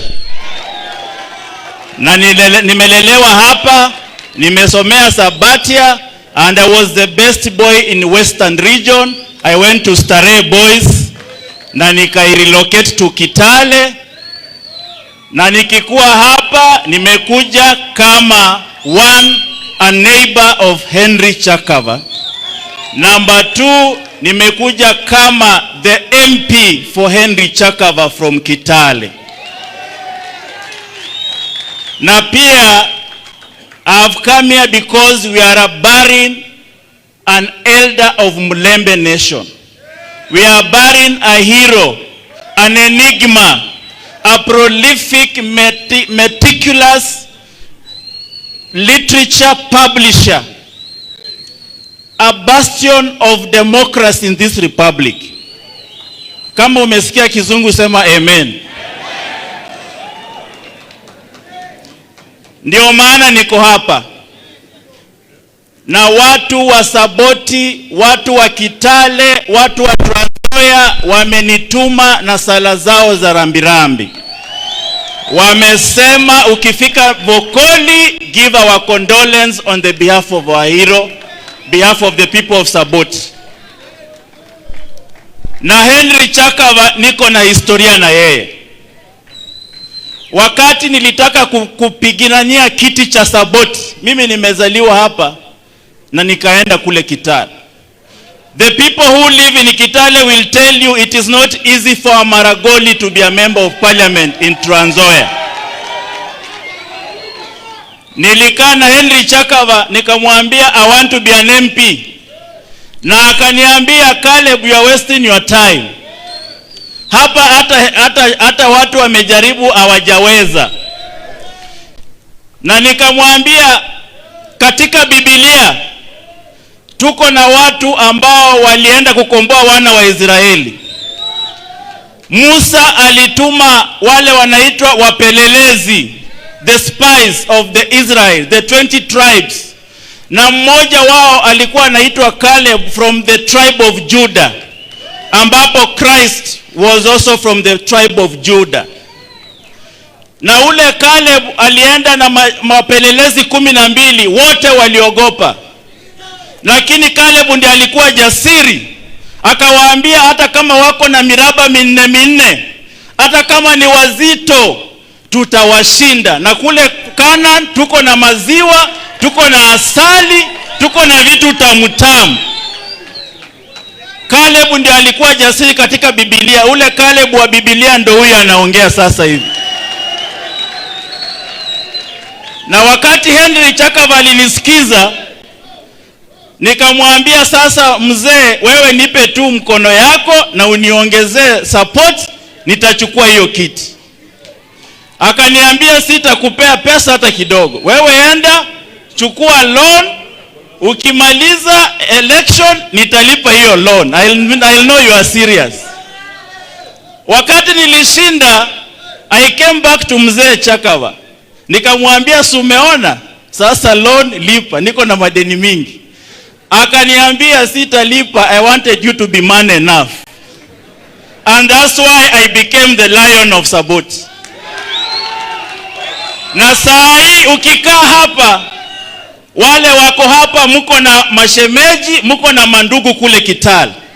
Wapigie simu waulize how is Caleb. Watakuambia basari amepeana, kila mtu anapata basari bila mapendeleo. Watakuambia mashule nimejenga katika historia tangu kuzaliwa kwa ulimwengu, hawajaiona maendeleo. Hiyo ndio Canaan nilipeleka hao watu. Leo nimechelewa kwa sababu nilipata msaada ya wahisani kutoka India ya pikipiki. Nimekuwa nikipea vijana kule Saboti. Ndio maana nimechelewa. Hapa Vihiga, Vokoli. Hii matunda natoa mbali, natoa kwa serikali. Mnataka pia niwaletee? Niwaletee pia hiyo matunda?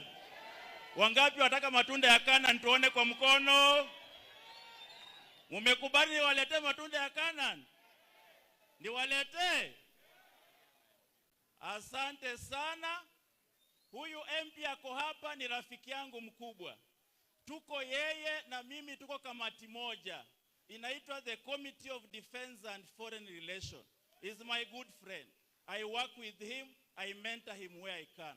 Nataka mmupe support awaletee maendeleo. Mimi nikipata nitakuwa namuitia kidogo. Sawa sawa? Ili watu wetu wapone.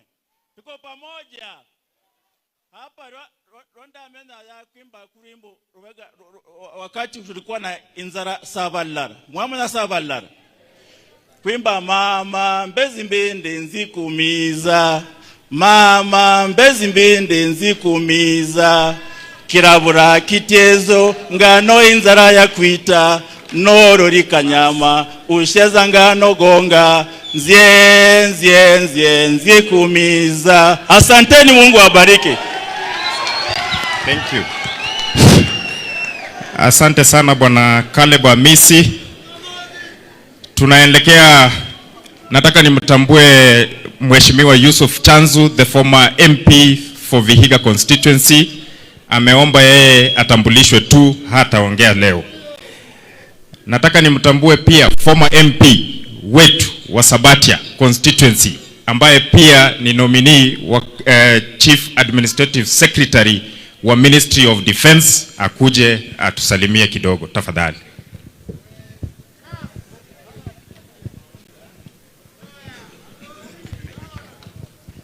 Asante Mheshimiwa Sloya. family ya Chakawa, my elder, my advisor, my mentor, kanisa letu la Friends, our political leaders led by Prime Cabinet Secretary and the Secretary for Foreign Affairs and Diaspora Affairs, our governor, our MPs, Mheshimiwa Mboko, Mheshimiwa Adagara, Mheshimiwa Ladwa, Mheshimiwa Sabot Hamis, Mheshimiwa Kagesi, our Senator Osozi, Senator wako Emeritus, viongozi wote walifika, abashomi wosi, murembe kandi, mwananza Yesu, kupike kumkono, Bwana Yesu asifiwe, Bwana Yesu asifiwe, asante. Nataka kusema pole kwa kupoteza our hero, Dr. Henry Chakawa. I'm saddened. Dr. Chakawa was my close advisor and a mentor. Dr. Chakawa has done a lot for the country, has done a lot for Africa, has done a lot for the world. But for me here, he helped me a lot when I was an MP for Sabatia in the management of the constituency.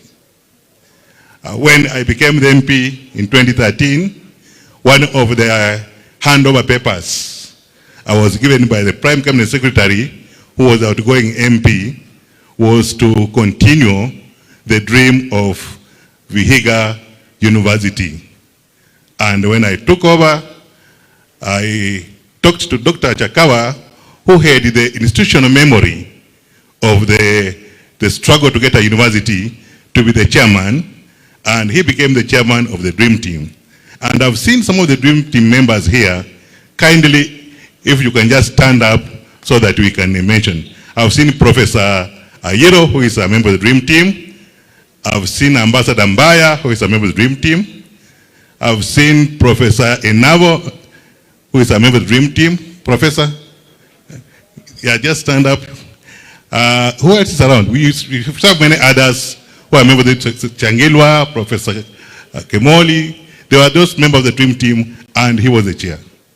He worked very hard. We had many meetings. Even when he was sick, he was chairing those meetings, and anytime he would not be available, I would have the meetings done, and I would go to the house to brief him, and the Mama Casalina will make me a cup of tea as I brief him, and we have not reached the end. That Dream Team is still alive.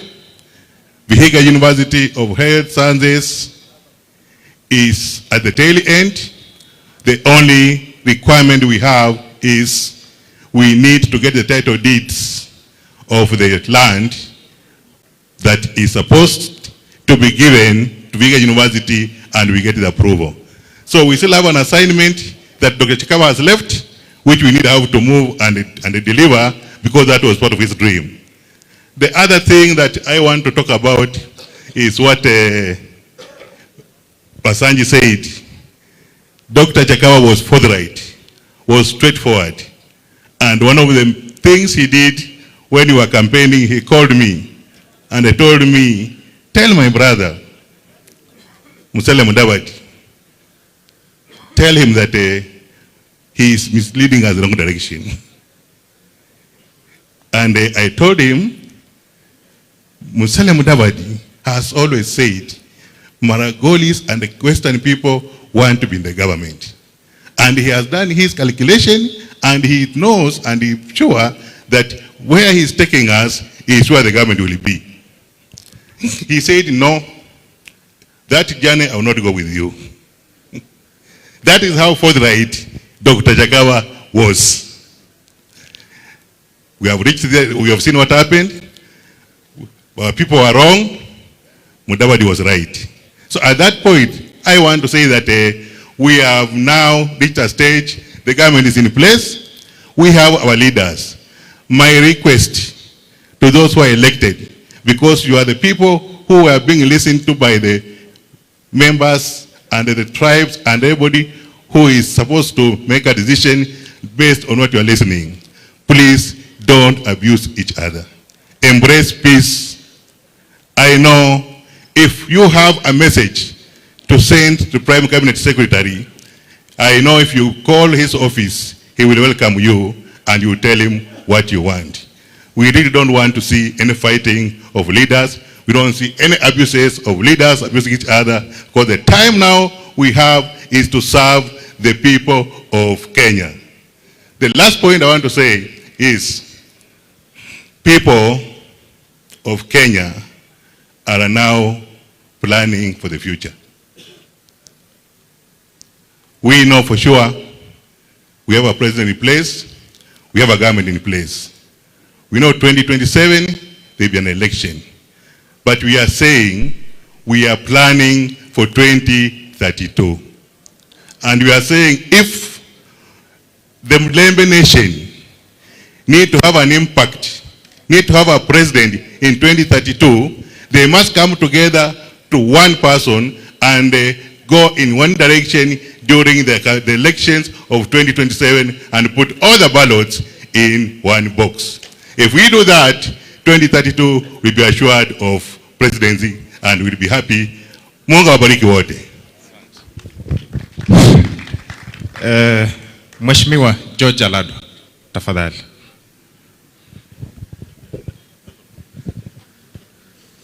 Asante sana mjumbe wa hapa, kanisa letu la marafiki, kiongozi wetu mkuu Mheshimiwa Musalia Mudavadi, gavana wa jimbo la Vihiga na waombolezaji wote mrembe bosi.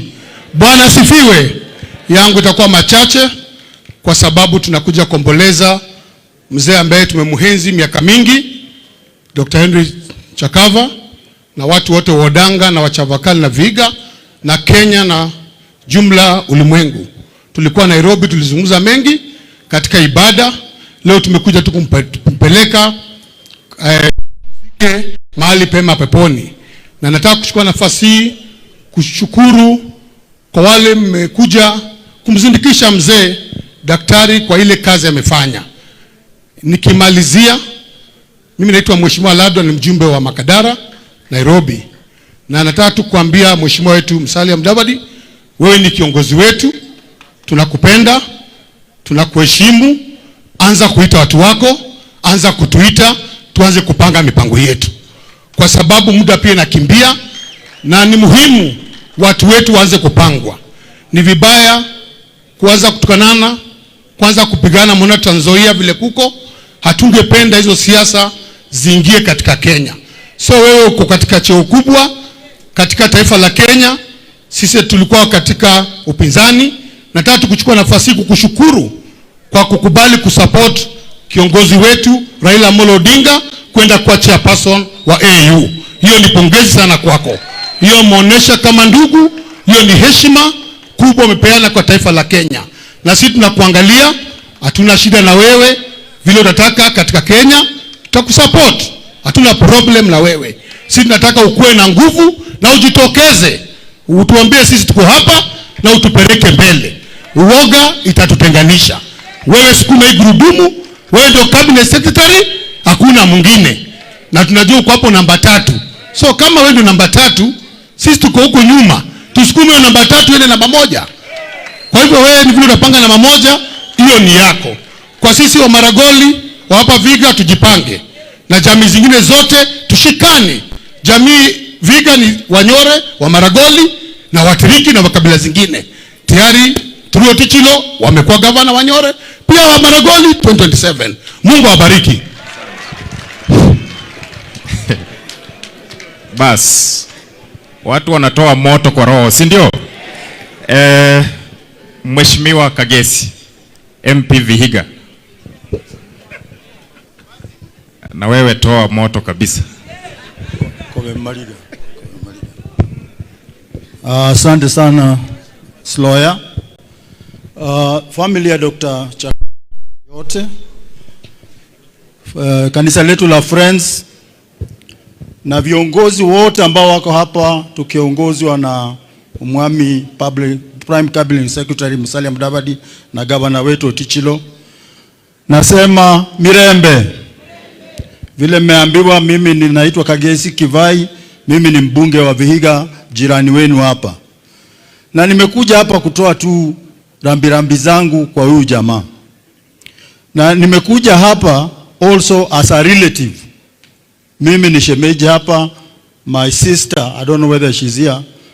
Oh, Gladys. Gladys is married into this family. The husband was sharing the name with Chakava, Richard Mienzi Luseno. Huyu ananifuata kwa mgongo. So niko hapa kwa vika vile. Mimi nilinasema hivi. Huyu jamaa nilikutana naye in the 70s. Nikiwa University of Nairobi. Vile mmeambiwa hapa, huyu jamaa had a passion for anything Maragoli. So he was na nani wanafunzi wako kwa University of Nairobi at that time. And he called us. Akatuita hapo somewhere in Ngong Road. From there tukaanza ushirika na yeye. Very close relationship. Obviously that bond grew bigger after she joined the family. Tukawa karibu sana. So I've lost a relative and I've lost a good friend. The legacy, I said this somewhere in Nairobi. I remember when he was meeting us regularly in the University of Nairobi. Tulikuwa nakuja na mbio, sisi ndio wasomi, sisi ndio tunajua. But one day aliniita, akaniambia mune mmanyike. Nuwingira habundu ziagaraha. So that has shaped my life. It has been part of my life to be humble and to serve others. So leo nimekuja tu kusema pole and kwaheri kwa good friend of mine na tumuomboleze vizuri. Asanteni. Asante. Mheshimiwa Woman Rep wetu wa Vihiga County, Mama Beatrice Adagala. Bwana Yesu na asifiwe. Hai kweka men. USFW. Kokole kundu mkono Daktari Chakava tumwambie kwa heri. We have lost a great boy of Odinga, Sabatia, Vihiga constituency. Vihiga County, I mean. Kenya has lost a great man. And Africa has lost. They have written there, a father of Africa's literary publishing. We've lost a great man. It is through this great man, yes, Juicy, when we were in Friends International, I saw somebody who was behind Bogi Bender because of him. We've lost him. Mama Roslinda and children, Jehovah God, He's in charge. He will take care of you. And know you're praying, you're prayerful, you'll pray, the home of Chakava will flourish. And the Bible says, mwenye anajengea Mungu, Mungu mwenyewe takes charge. And Chakava has done that. We were in the Friends Church contributing for Jotham Chakava Friends Church, and penye mefika hatutawacha hiyo mambo, tutaendelea nayo. All the leaders tuendelee, tuone hiyo kanisa imejengwa. Mimi kama mama wa hii county, Vihiga is peaceful. Very good. This is the canon that we are in now. We have our other sons and daughters, hawajasemwa. We have Justice Eboso there with the wife. Clap for them. We have Captain Alovale with the wife. Clap for them. These are sons and daughters of this land. We have so many of them. But hatutawasema nyinyi wote. We know you are with the Chakava family. You've come to condole with the Roseland, and our good God will reward all of us. Chakava died because of liver problem, and His Excellency PCS, Governor, Senator, all MPs. I know the country, we have problems with the doctors. I'm just appealing upon the doctors. Kindly go back to the negotiating table. Negotiate. Wakenya, we want to be healthy. Malumbano ikiendelea kukua, we shall have a sick nation. And especially right now, there is a lot of homa, there's a lot of dust, and I think our people, let us maintain that's what we were doing sometimes back, washing our hands and even putting on masks. Homa iko kali, na mimi naomba madaktari, tafadhali mrudi kwa negotiating table, solution will be found.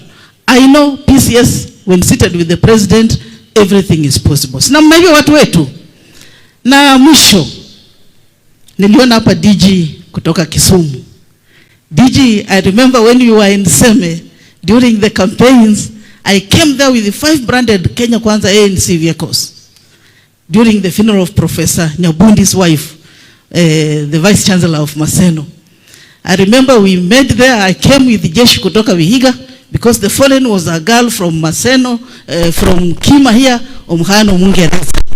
Kakuja na Jeshi ya Vihiga.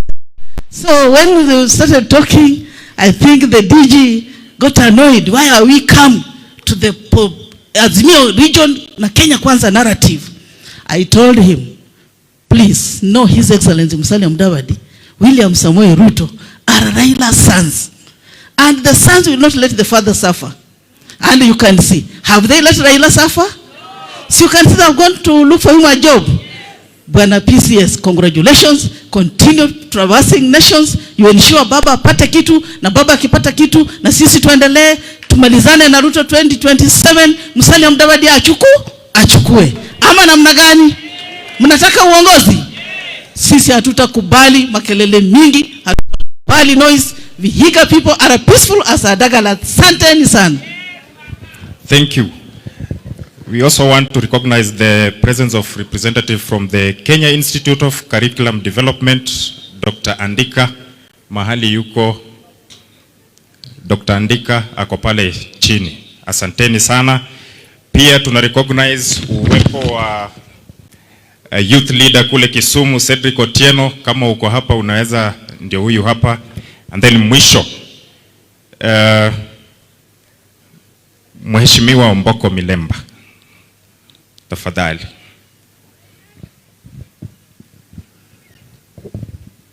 Thank you very much. Asante sana Bwana Siloya. To the family of the late Chakava and the family as a whole, na watu wa hapa Vokoli, mlembe handi inze nimbe hano nzizi kubora pole ku family ya Chakavas nende abalogoli be Vokoli. I am a product of this place. Ndali hano miiga the 1990 all the way up to 2003. So those who are over 15 years, or they're about 15 years. And I grew up in the hands of these elders, Henry Chakava included. When I was a teacher at Moi Girls Vokoli, Henry Chakava was also a board member of the school. And there was another old man called Luceno, who was also a board member. And that team had been put in place by the now current Prime Cabinet Secretary, Honorable Mudavadi, who was building and expanding this school to become what it is. And therefore I learned a lot from Henry when they would come to attend board meetings. And I would take this opportunity to ask all those who are on board of management in this country to take their jobs very seriously. Because when Henry would come and those other leaders, they would make us feel different and actually make the school to move from whatever position it was until now Moi Girls Vokoli is a big school. I can see the girls are there. They may not remember this, but this is one of the founders of Moi Girls Vokoli. This field where we are seated, if you look at the back there, you can see the goal. There's a football goal there. And at the back, where my back is, there's another football goal. It's me who placed those goals there when I was a teacher here. So I'm a real product of this community. And there were many other fields here. We put them aside so as to create the field. And I'm so grateful of this community. So as I come here to condole, mine is to say pole to the family and this community. I owe you greatly because you made me. I'm now a member of parliament in Emuhaya. I'm now the Secretary General of ANC Party. I'm now in the Speaker's panel in Bunge, and I also sit in the House Business Committee, courtesy of the fatherly growth I was given by Henry Chakava, Mudavadi, who is now the Prime Cabinet Secretary, and others. So for me is to bring the condolences of all the teachers of Kenya and of all the people of Emuhaya as we send off Henry Chakava. Two, and lastly, we work with your honorable member. Bwana Siloya is a great guy and is doing a great job in parliament, together with all the other members of parliament. He's a guy you need to support. Now we are growing in parliament because we were given another chance. This is a young man whom you need to support, the people of Sabatia, so that he grows through the line. I had the advantage of seeing Prime Cabinet Secretary get to parliament when I was a teacher. And growth takes time, and it takes a push by the people. So then, when we are up there, mimi ni mtu wa Kenya Kwanza, mtu wa ANC, mtu wa serikali iliyoko. Na mimi husema hivyo bila kuangalia chini. Na mimi ndio kinara wa ANC kwa saa hizi.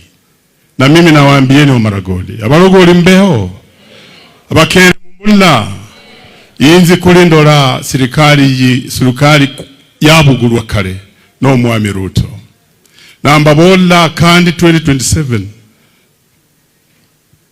abeho mundu nyala kutuliza Ruto dabe. Kanolo mundu nakubaliyoga hapa na pale ni kufanya warm up tu, nitali kutuliza msaza ula is not possible. Na ni mwenye kuba strategic. Hata sisi Bunyore tunakuwa strategic. Hapa ndio mahali tuingie. Tukae na Prime Cabinet Secretary katika hiyo serikali. Omnyaula nanywe kezizi zindi 5 na amara akumbole ndi sasa kulekere egasi yobu president. Tutaenda mbele. Lakini saa tukianza kungangana na mambo mingi hatutaenda mbele. Kwa hivyo simameni na Prime Cabinet Secretary, simama na Kenya Kwanza, na hiyo mahali ndio tunaenda. Prime Cabinet Secretary, thank you for what you are doing in Ethiopia. And make sure that we win the war of making sure that Raila Odinga is the chairman of the commission. That will be great honor to you and our people. So therefore, as I conclude, let me say that let's come together as a team, put us together.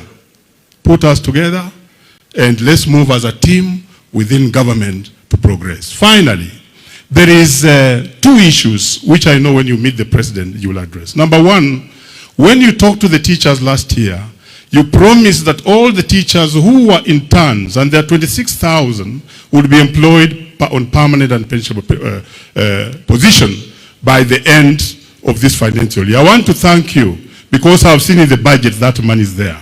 So those teachers will now be fully employed as permanent and pensionable.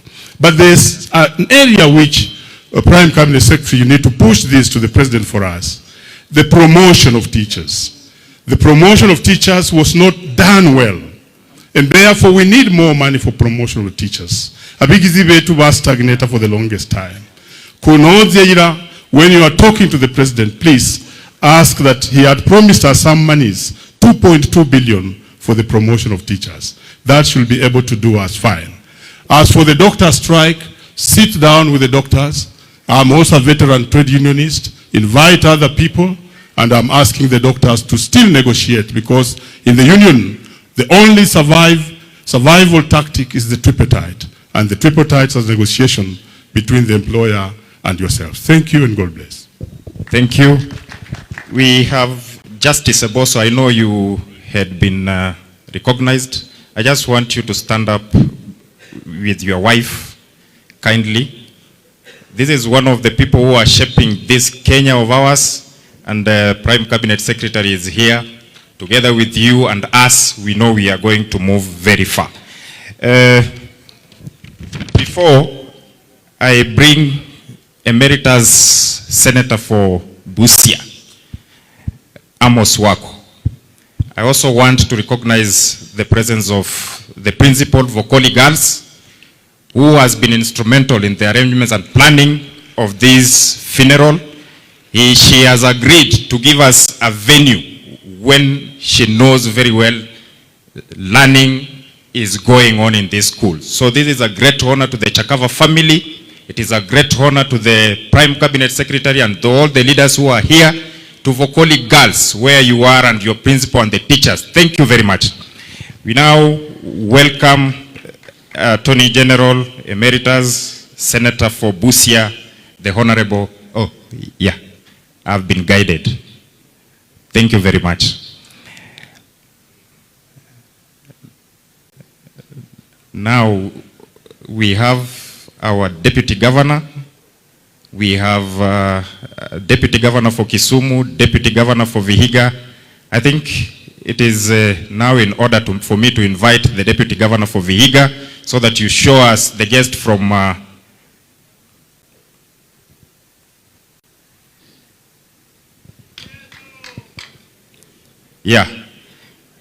Thank you. Thank you. Thank you very much, Asante.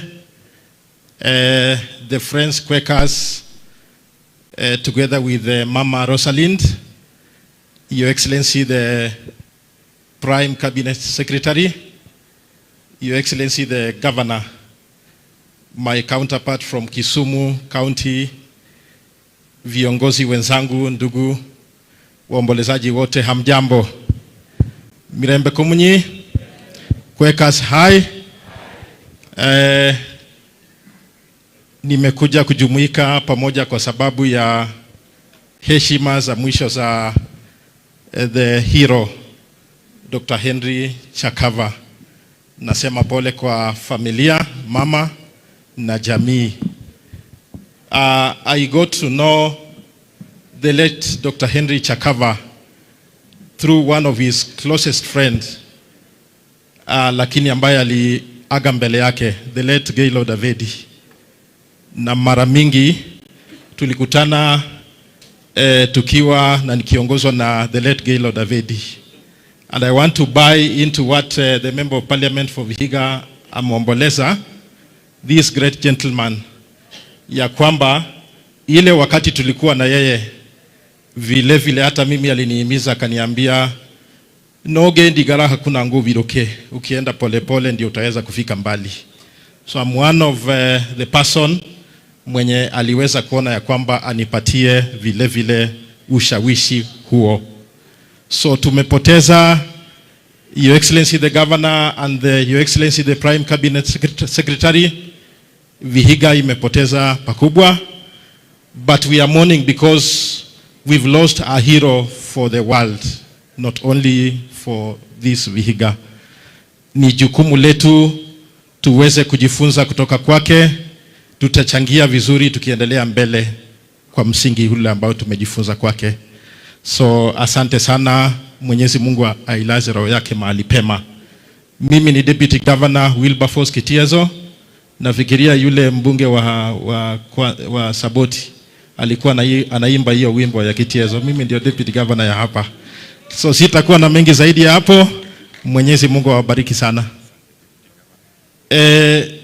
Kwa utaratibu the Deputy Governor Kisumu County ametembea na ujumbe wa governor wetu wa Kisumu, na kwa hivyo atapata kualikwa na governor wetu mpendwa. Asanteni sana.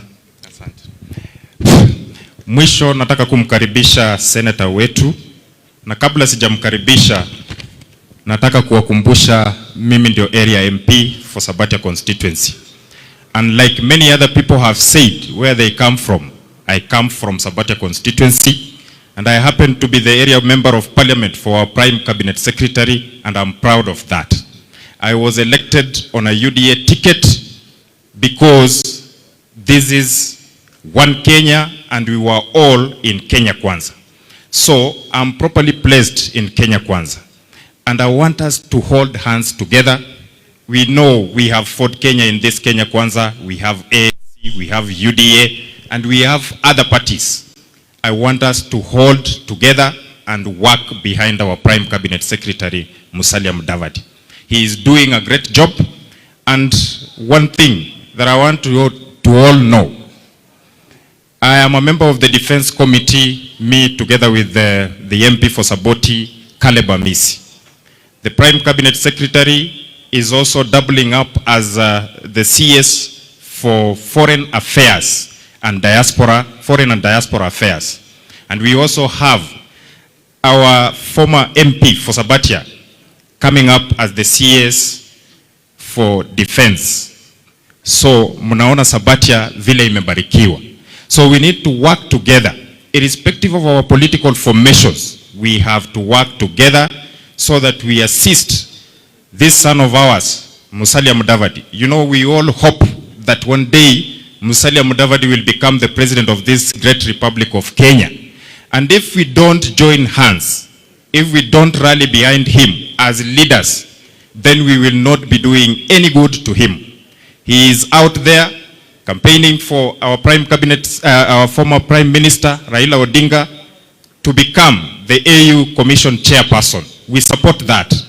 And we want to call upon all the leaders. If President Ruto can come together with our former Prime Cabinet Secretary, and there have been great political rivals, who are we to continue fighting down here? So let us rally behind what our Prime Cabinet Secretary is doing. Let us all support his efforts towards bringing Kenya together so that we can move far. We have the war on illicit brews going on, and it has been taken up by our Deputy President. And we have been called upon as members of Parliament plus the county governments so that we can get rid of illicit brews. We must work together. We must see a collaborative effort between elected leaders and our administration on the ground. So we call upon all our administration, the chiefs, assistant chiefs. I can see our DCC is here and ACCs. Let us put our efforts together and fight this menace called Chang'aa so that we can move together. So we have a suggestion that every home that is brewing Chang'aa or selling Chang'aa, if all goes well, because it is a discussion in the pipeline, we will be manning that home with uniformed police so that you don't sell, nobody comes to buy, and anybody who will be found amekunywa Chang'aa huku nje, atuambie alikunywa wapi. All that said and done, we need a secure country. Vihiga is properly placed, Sabatia is safe. I can confidently report to the Prime Cabinet Secretary that we have enough security officers around. Our chiefs are working round the clock. Our police officers, you can see them here, they are working round the clock. We need to support them. They need facilities, and together with you, we are going to ensure that we are moving in the right direction. Thank you to our MCAs. We are working together. Together with our governor and deputy governor, we need to steer Vihiga to the next heights. Thank you very much, and I call upon the Senator for Vihiga, Godfrey Ososi, to come and make his remarks and invite the governor. The family led by Mama Rosalie.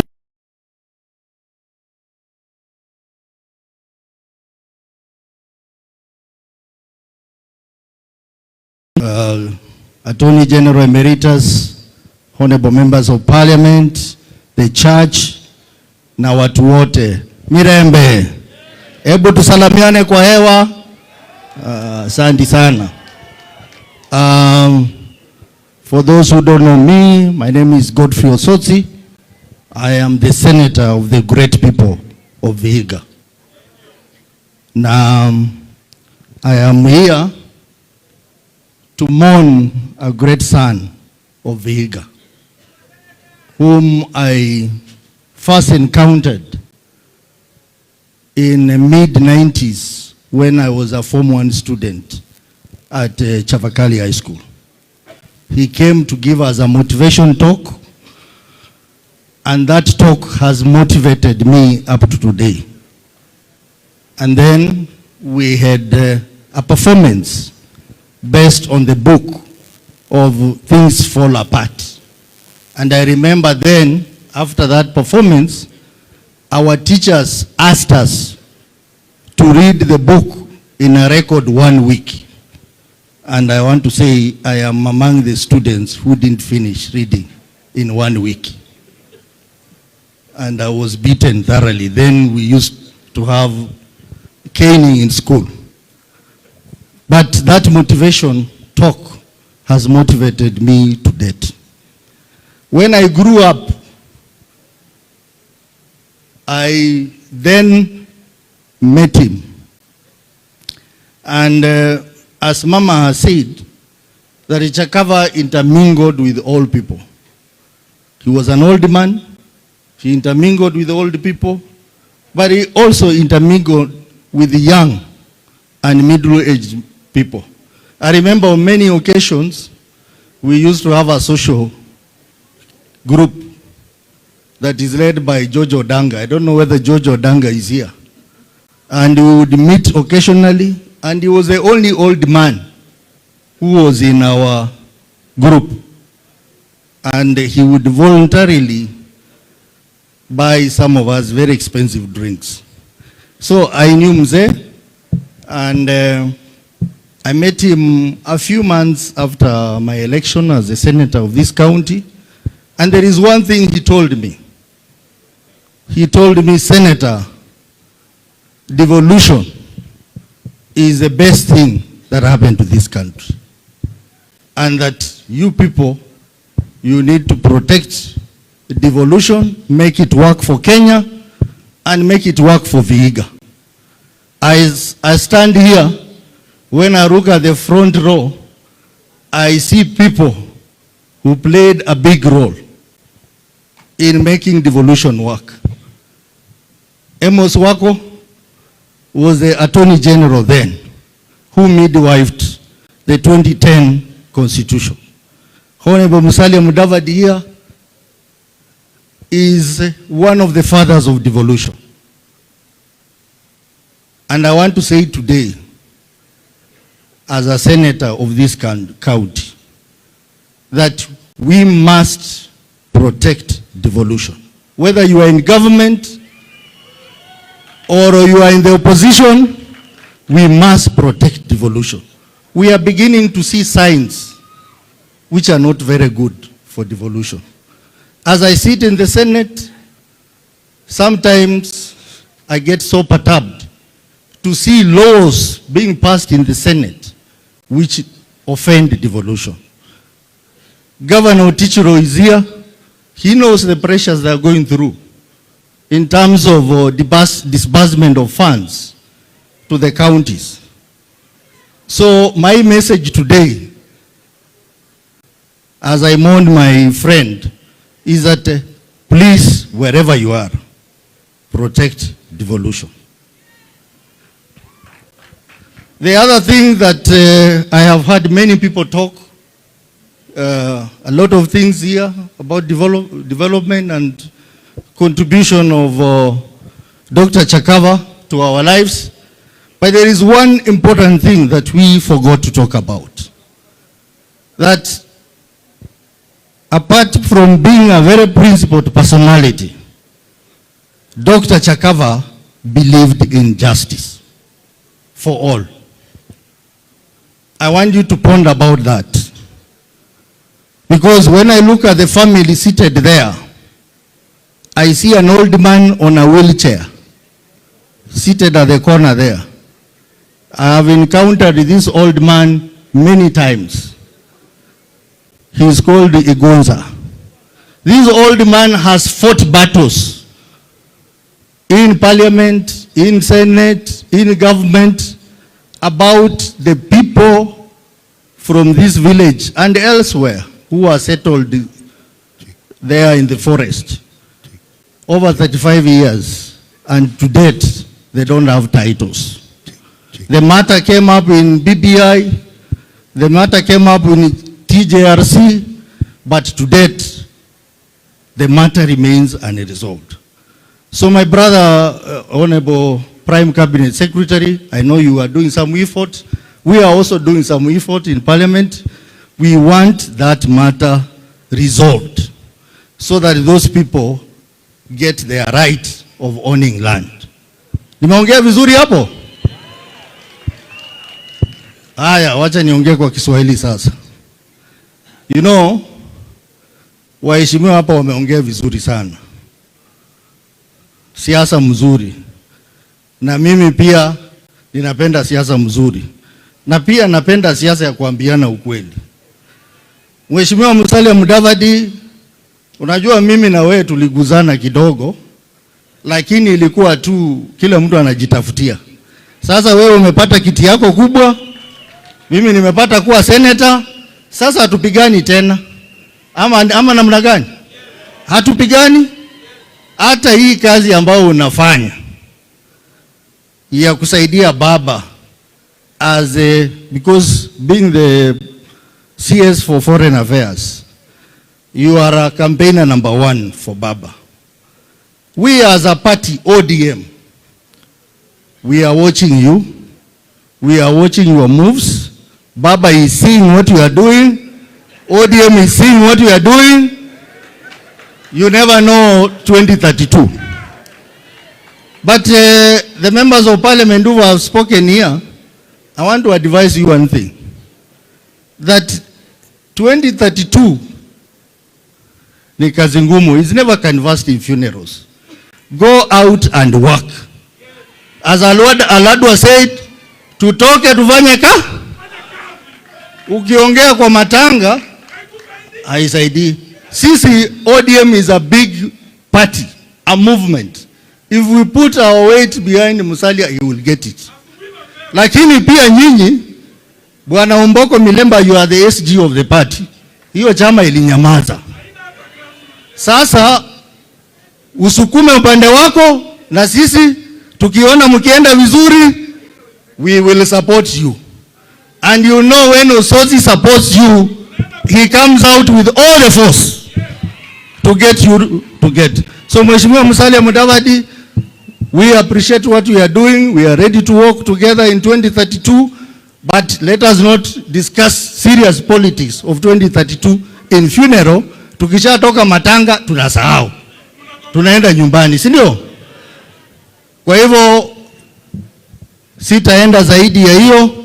Mimi nimekuja hapa kwa ajili ya ndugu yangu. Ile mambo yote mmeongea ya center ya Chakava is a good idea.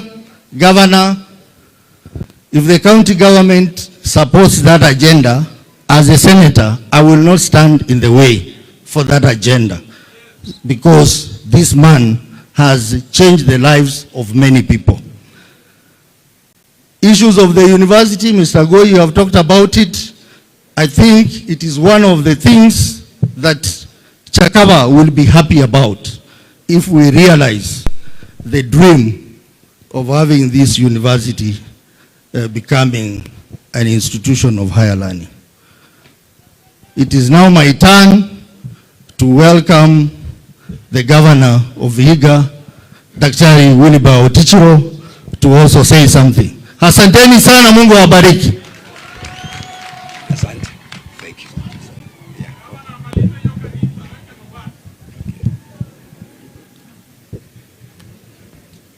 The widow and family of the late Henry Chakava, our Prime Cabinet Secretary, the leadership who are here, our visitors who have come to condole us, and all the mourners who are here with us.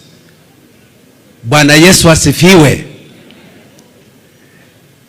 I stand before you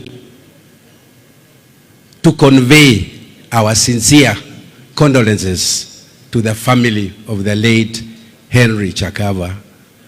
As a county, we have held Henry Chakava in a very high esteem, and is one of the sons of this soil who has done us proud as a county.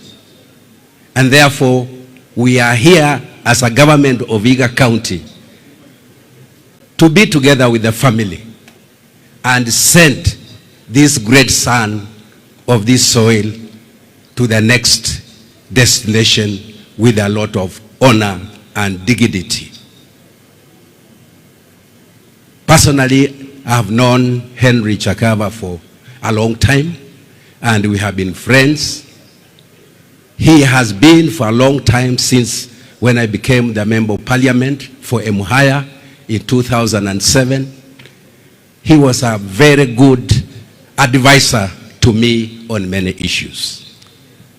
When I also became the governor of this great county of Vihiga County in 2017, he was also he advised me a lot, particularly when I was having a lot of challenges as a governor in 2017.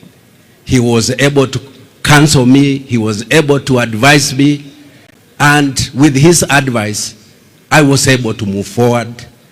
And as a result of that, I have been able to perform fairly well in terms of development in this county.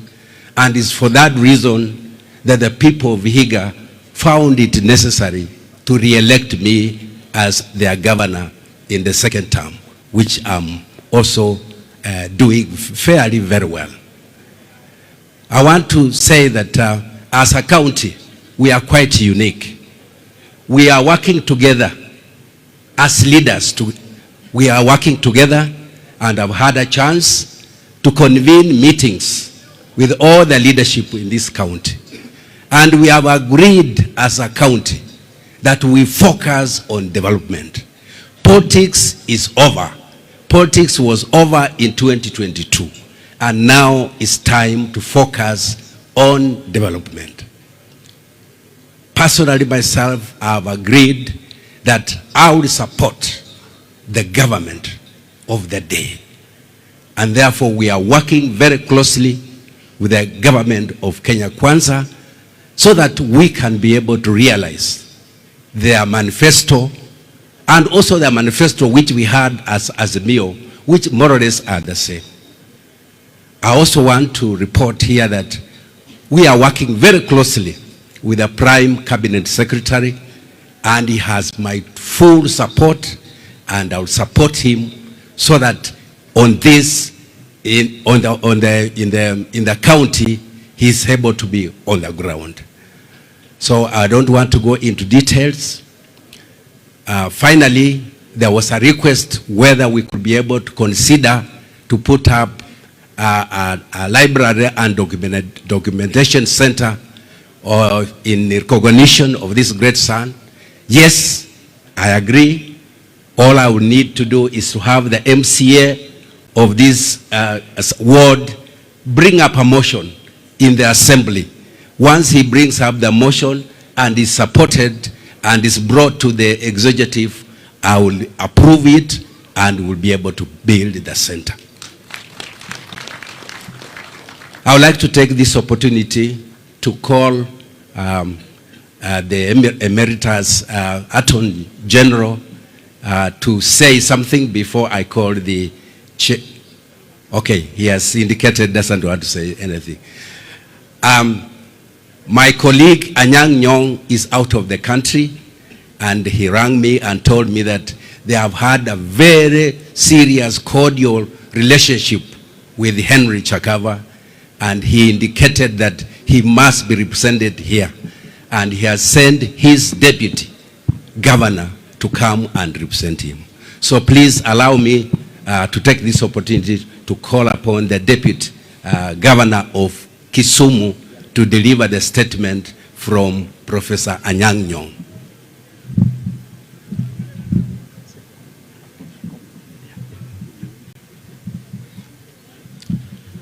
The family of Dr. Henry Chakava, His Excellency, the Prime Cabinet Secretary, the Honorable Musalia Mudavadi, the Governor of Vihiga plus your deputy, the leadership of our beloved country here gathered, all Kenyans from all walks of life. Professor Peter Anyang Nyong, just been told, was very close to this family. He is away in the US for work, and he did indicate that he wanted to send the highest level of representation here. So I am here with the County Secretary, Hesbon Hongo. Please stand. I am here also with the Chief of Staff, Bob Madanji. Please stand. Thank you.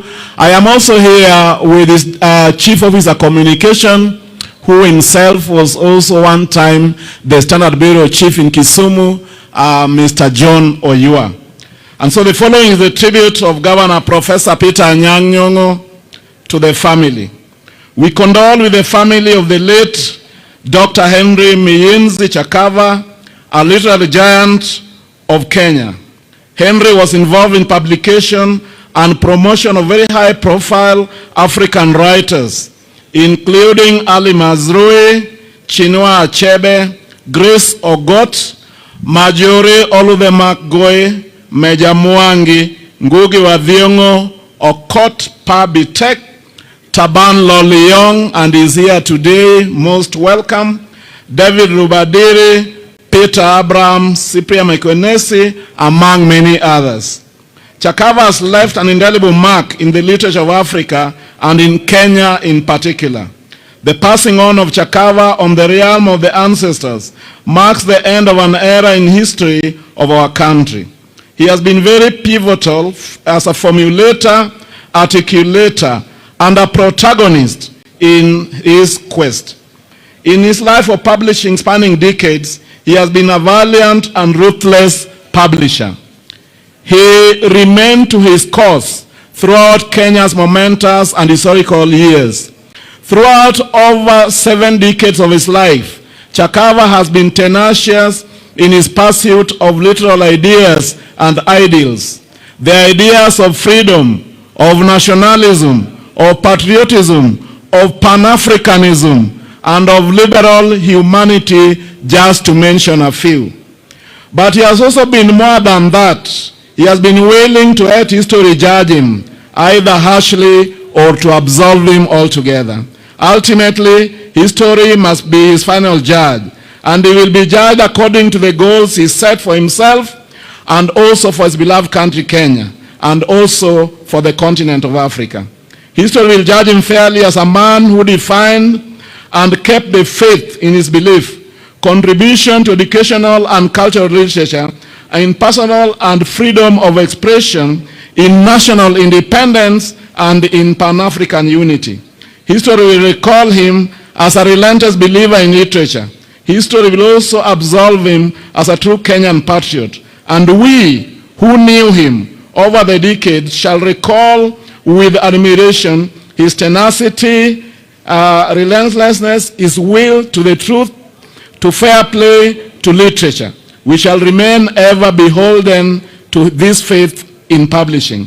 Among the great number of educational and cultural books he published, he is credited for giving an African perspective to the school books for primary and tertiary education, which had previously been greatly influenced by the Western culture. Among his greatest achievements was presiding over the acquisition of the British multinational Heinemann, that is East Africa in bracket, and changing its name to East African Publishers. We are all sojourners. Our friend Chakava takes one final journey beyond the skies. For the omens are as earnest. From him we come, and to him we return. May Henry now graciously join his friends who went before him in the pantheon of our African ancestors. Signed, Professor Peter Anyang' Nyong'o, Governor of the County of Kisumu. Your Excellency, allow me just to address myself to 2 issues now that we are here. One is to thank you for the olive branch that your government has issued to the doctors of our beloved country, Kenya. I hope that they get to sit on the table. But my ask of you, Your Excellency, is that please listen to the doctors, the young doctors of our beloved country, Kenya. We know that health is devolved, but the training component remains with the national government. The government gets to, license the medical schools. They also get to admit the students and to pay, for their training. Really, we should have thought about their internship, because that marks the end of their training. Without internship, they cannot be licensed to practice. Now, when we allow them to go for internship, they can then be licensed, and these guys can work anywhere in the world. And the private sector, I think, is also really waiting to receive them. But in conclusion, Your Excellency, I know that you have worked very closely with Raila Odinga in the past and probably in the future. Baba has a lot of friends and supporters all over this country. We want you to know that we take note of the steps that you've taken to galvanize support so that he can be elected the chair of the African Union Commission. Baba was also a very good friend of this family. For those of you who have gone through that nice publication in terms of his genealogy, can already see that. And I know he would have loved himself to be here by his side during this final journey that he takes. And I know that he stood by Baba's ideals. And so on behalf of Jacom, on behalf of Baba, family of Dr. Henry Chakava, please know that he has you in his heart during this difficult period. And now on behalf of Governor Nyong'o, I know we've talked about the church that we must complete as one of the legacy projects of the late Dr. Henry Chakava, and I will, with my colleagues, be handing over a token to Mama so that that can be, part and parcel of the many initiatives to ensure that that church is complete. May the soul of Dr. Henry Chakava rest in eternal peace.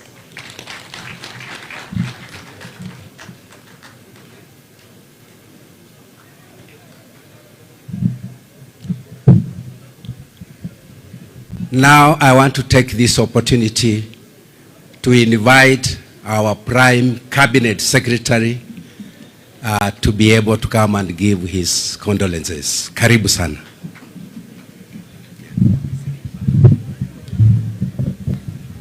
It's okay, please be seated. Mama Roslyn na familia yako yote, jamii ya ndugu Henry Chakava, marafiki, watu wote wa ukoo, majirani, wale wametoka ng'ambo na mbali, wote ambao ni marafiki wa familia ya Henry Chakava.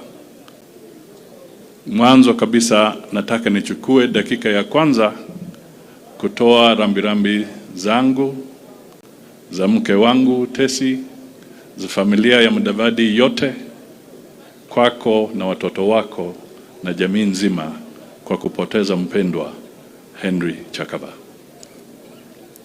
Kwa viongozi wenzangu ambao wako hapa pia nawatambua. Wakuu wa kanisa tunawatambua. Na najua tumechukua muda mrefu, lakini huyu mwenzetu alikuwa mzito. Mzito kwa urafiki, mzito kwa utaalamu wake, na mzito kwa kazi yake.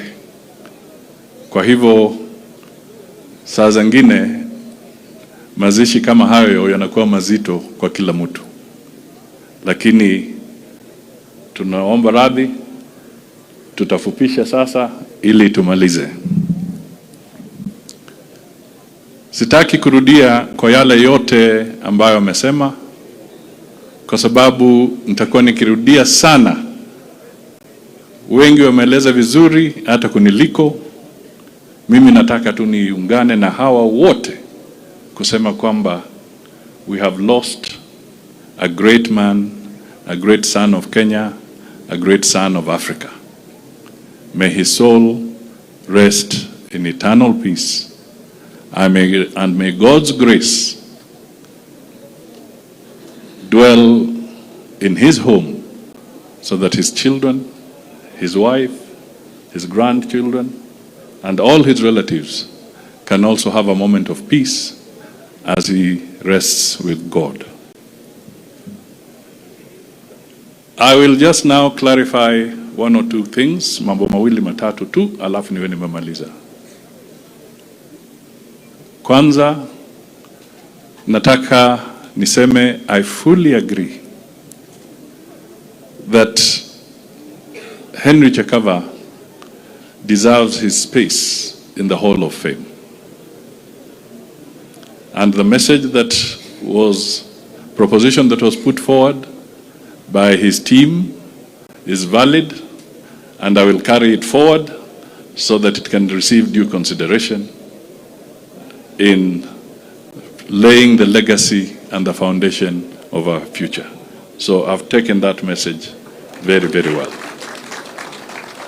I also want to confirm that I will enjoin myself with what was proposed even for the cultural center or memorial center bearing Henry's footprint. In fact, Bwana Governor, there is land. Henry Chakava was one of the founders of the cultural festival.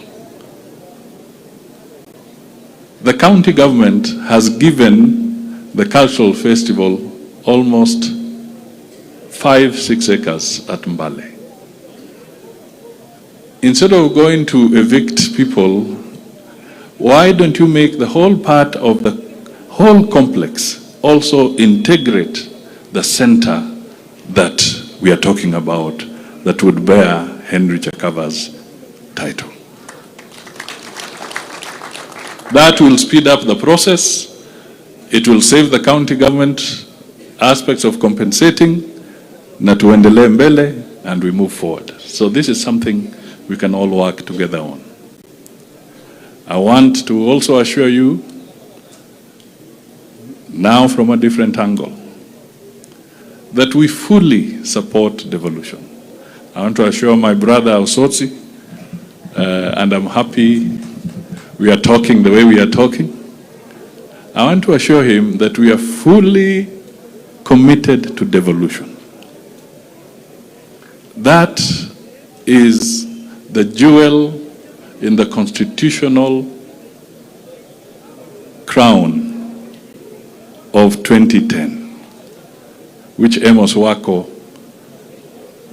steered so well. Devolution is the most innovative, the most pragmatic aspect of that constitution, and we shall defend it. There may be teething problems from time to time, but I want to assure you that we are not going to deviate from the principles and the constitutional provisions of devolution. In fact, the Kenya Kwanza government has been very, very supportive. If the Senate was to follow carefully and the governors were to speak, and they have spoken to this, a lot of the arrears of resources that were pending for years that were due to the county governments, the Kenya Kwanza government was able to make good and pass over the resources, financial resources, required to implement devolution programs. And we are not going to stop. We shall continue. So rest assured, my brother, hiyo itaendelea. Let me speak to one issue because we may be taking it lightly.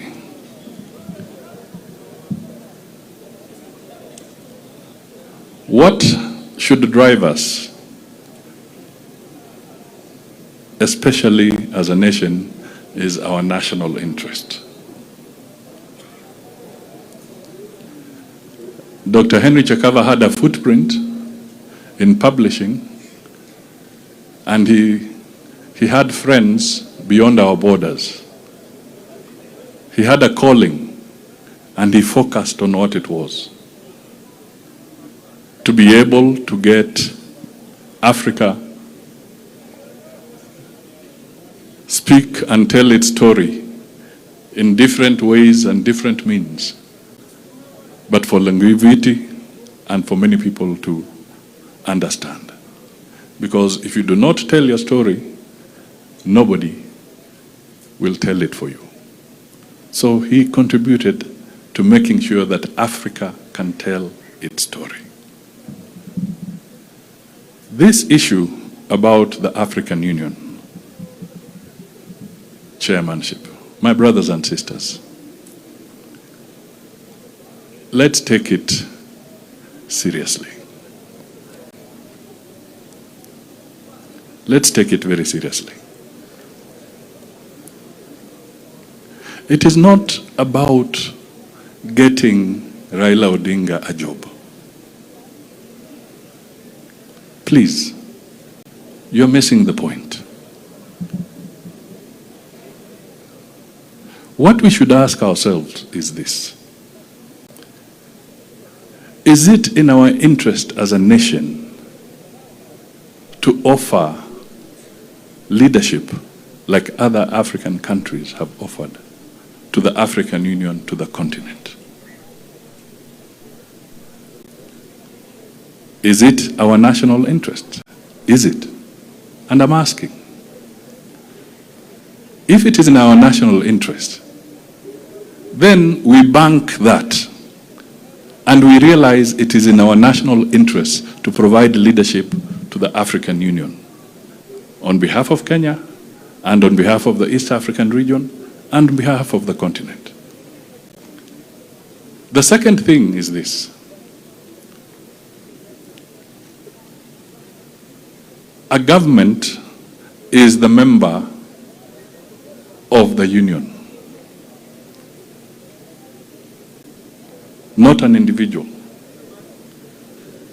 So the membership of the African Union is about states. All the 55 states in Africa are the ones that constitute the African Union. So it is not about Musalia, it is not about anybody. It is now about Africa, and in our context, it's about Kenya. So the third question that we ask, then, does Raila fit the bill? If you have been given an opportunity as a region, as a nation, does he fit the bill? So, if you are to ask me, my position is, yes, he does. He has strong Pan-African credentials. As I said somewhere else before, Raila has seen both hot and cold. Raila has also shown the capacity to reconcile. He has a wealth of experience that can be of value to the African Union, where you see a lot of conflict, left, right, and center. So, if that is the case, then you must ask yourself, is it then in our national interest to front the name of Raila?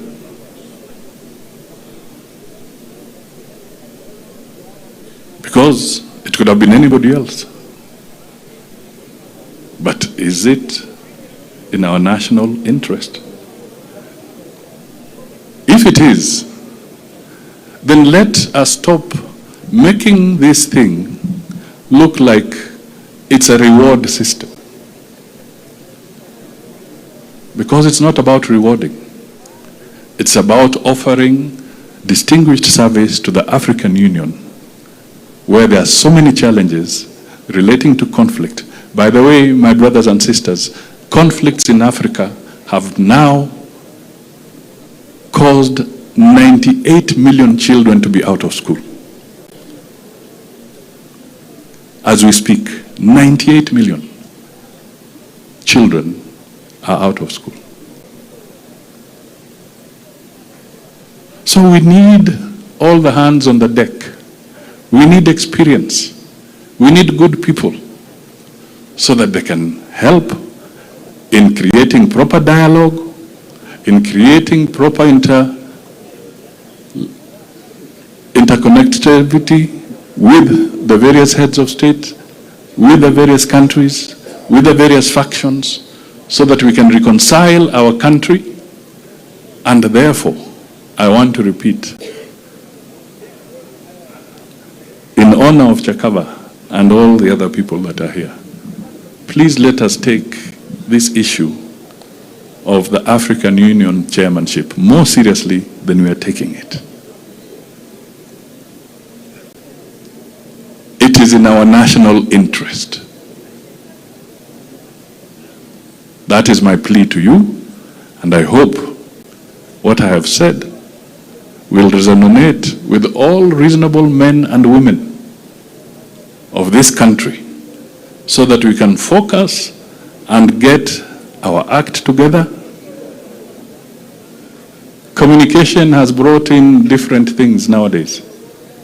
What we are speaking here, maybe somebody in Morocco is already listening. What we are saying here, maybe our neighbor in West Africa is at it, and another one in South Africa is. So be careful, because what you say may undermine our national interest. Pana ropoka tu, kila pahali, as if it's a village agenda. This is a matter of national interest. So, I rest my case. May our good brother Henry Chakava's soul rest in eternal peace. May the family also get comfort in what they do. And may we all work as a country, as a united people. Because in all this that I have said, I will eventually get some strict instructions, which I have already got anyway, that at the end of the day, the head of state is William Samoei Ruto.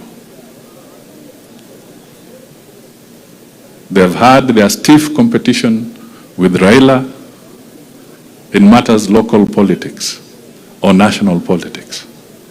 But on matters of national interest, they have seen it fit to pull together, to work together, so that we present a united front in the context of our national interests. So, ladies and gentlemen, the AU chairmanship is serious business. God bless you all. Mwende nyumbani vizuri. Asante.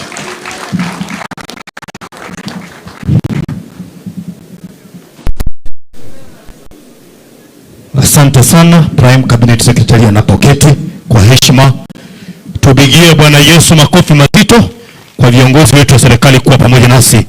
Ningependa tutulie kwa sababu tunaelekea kumaliza. Tutulie kwa muda mfupi ili tumalize ibada ya daktari kwa njia ambayo ni amani, na itakuwa vizuri sana. Kabla sija mleta Mr. Modoti kutupa vote of thanks kwa ajili ya matanga haya tunapokamilisha, ninaomba ya kwamba kila mmoja wetu kule nyumbani kwa daktari space, nafasi ni kidogo, na ninaomba ya kwamba hata ukibaki hapa utatuona tu tukiwa live kwa mambo ya habari kule nyumbani. So ukiwa na nafasi unaweza kubaki hapa ili apart from kwenda nyumbani, kwa sababu nafasi ni kidogo, unaweza tu kubaki hapa pia utuone tukiwa live, na itakuwa vizuri sana. Asanteni sana.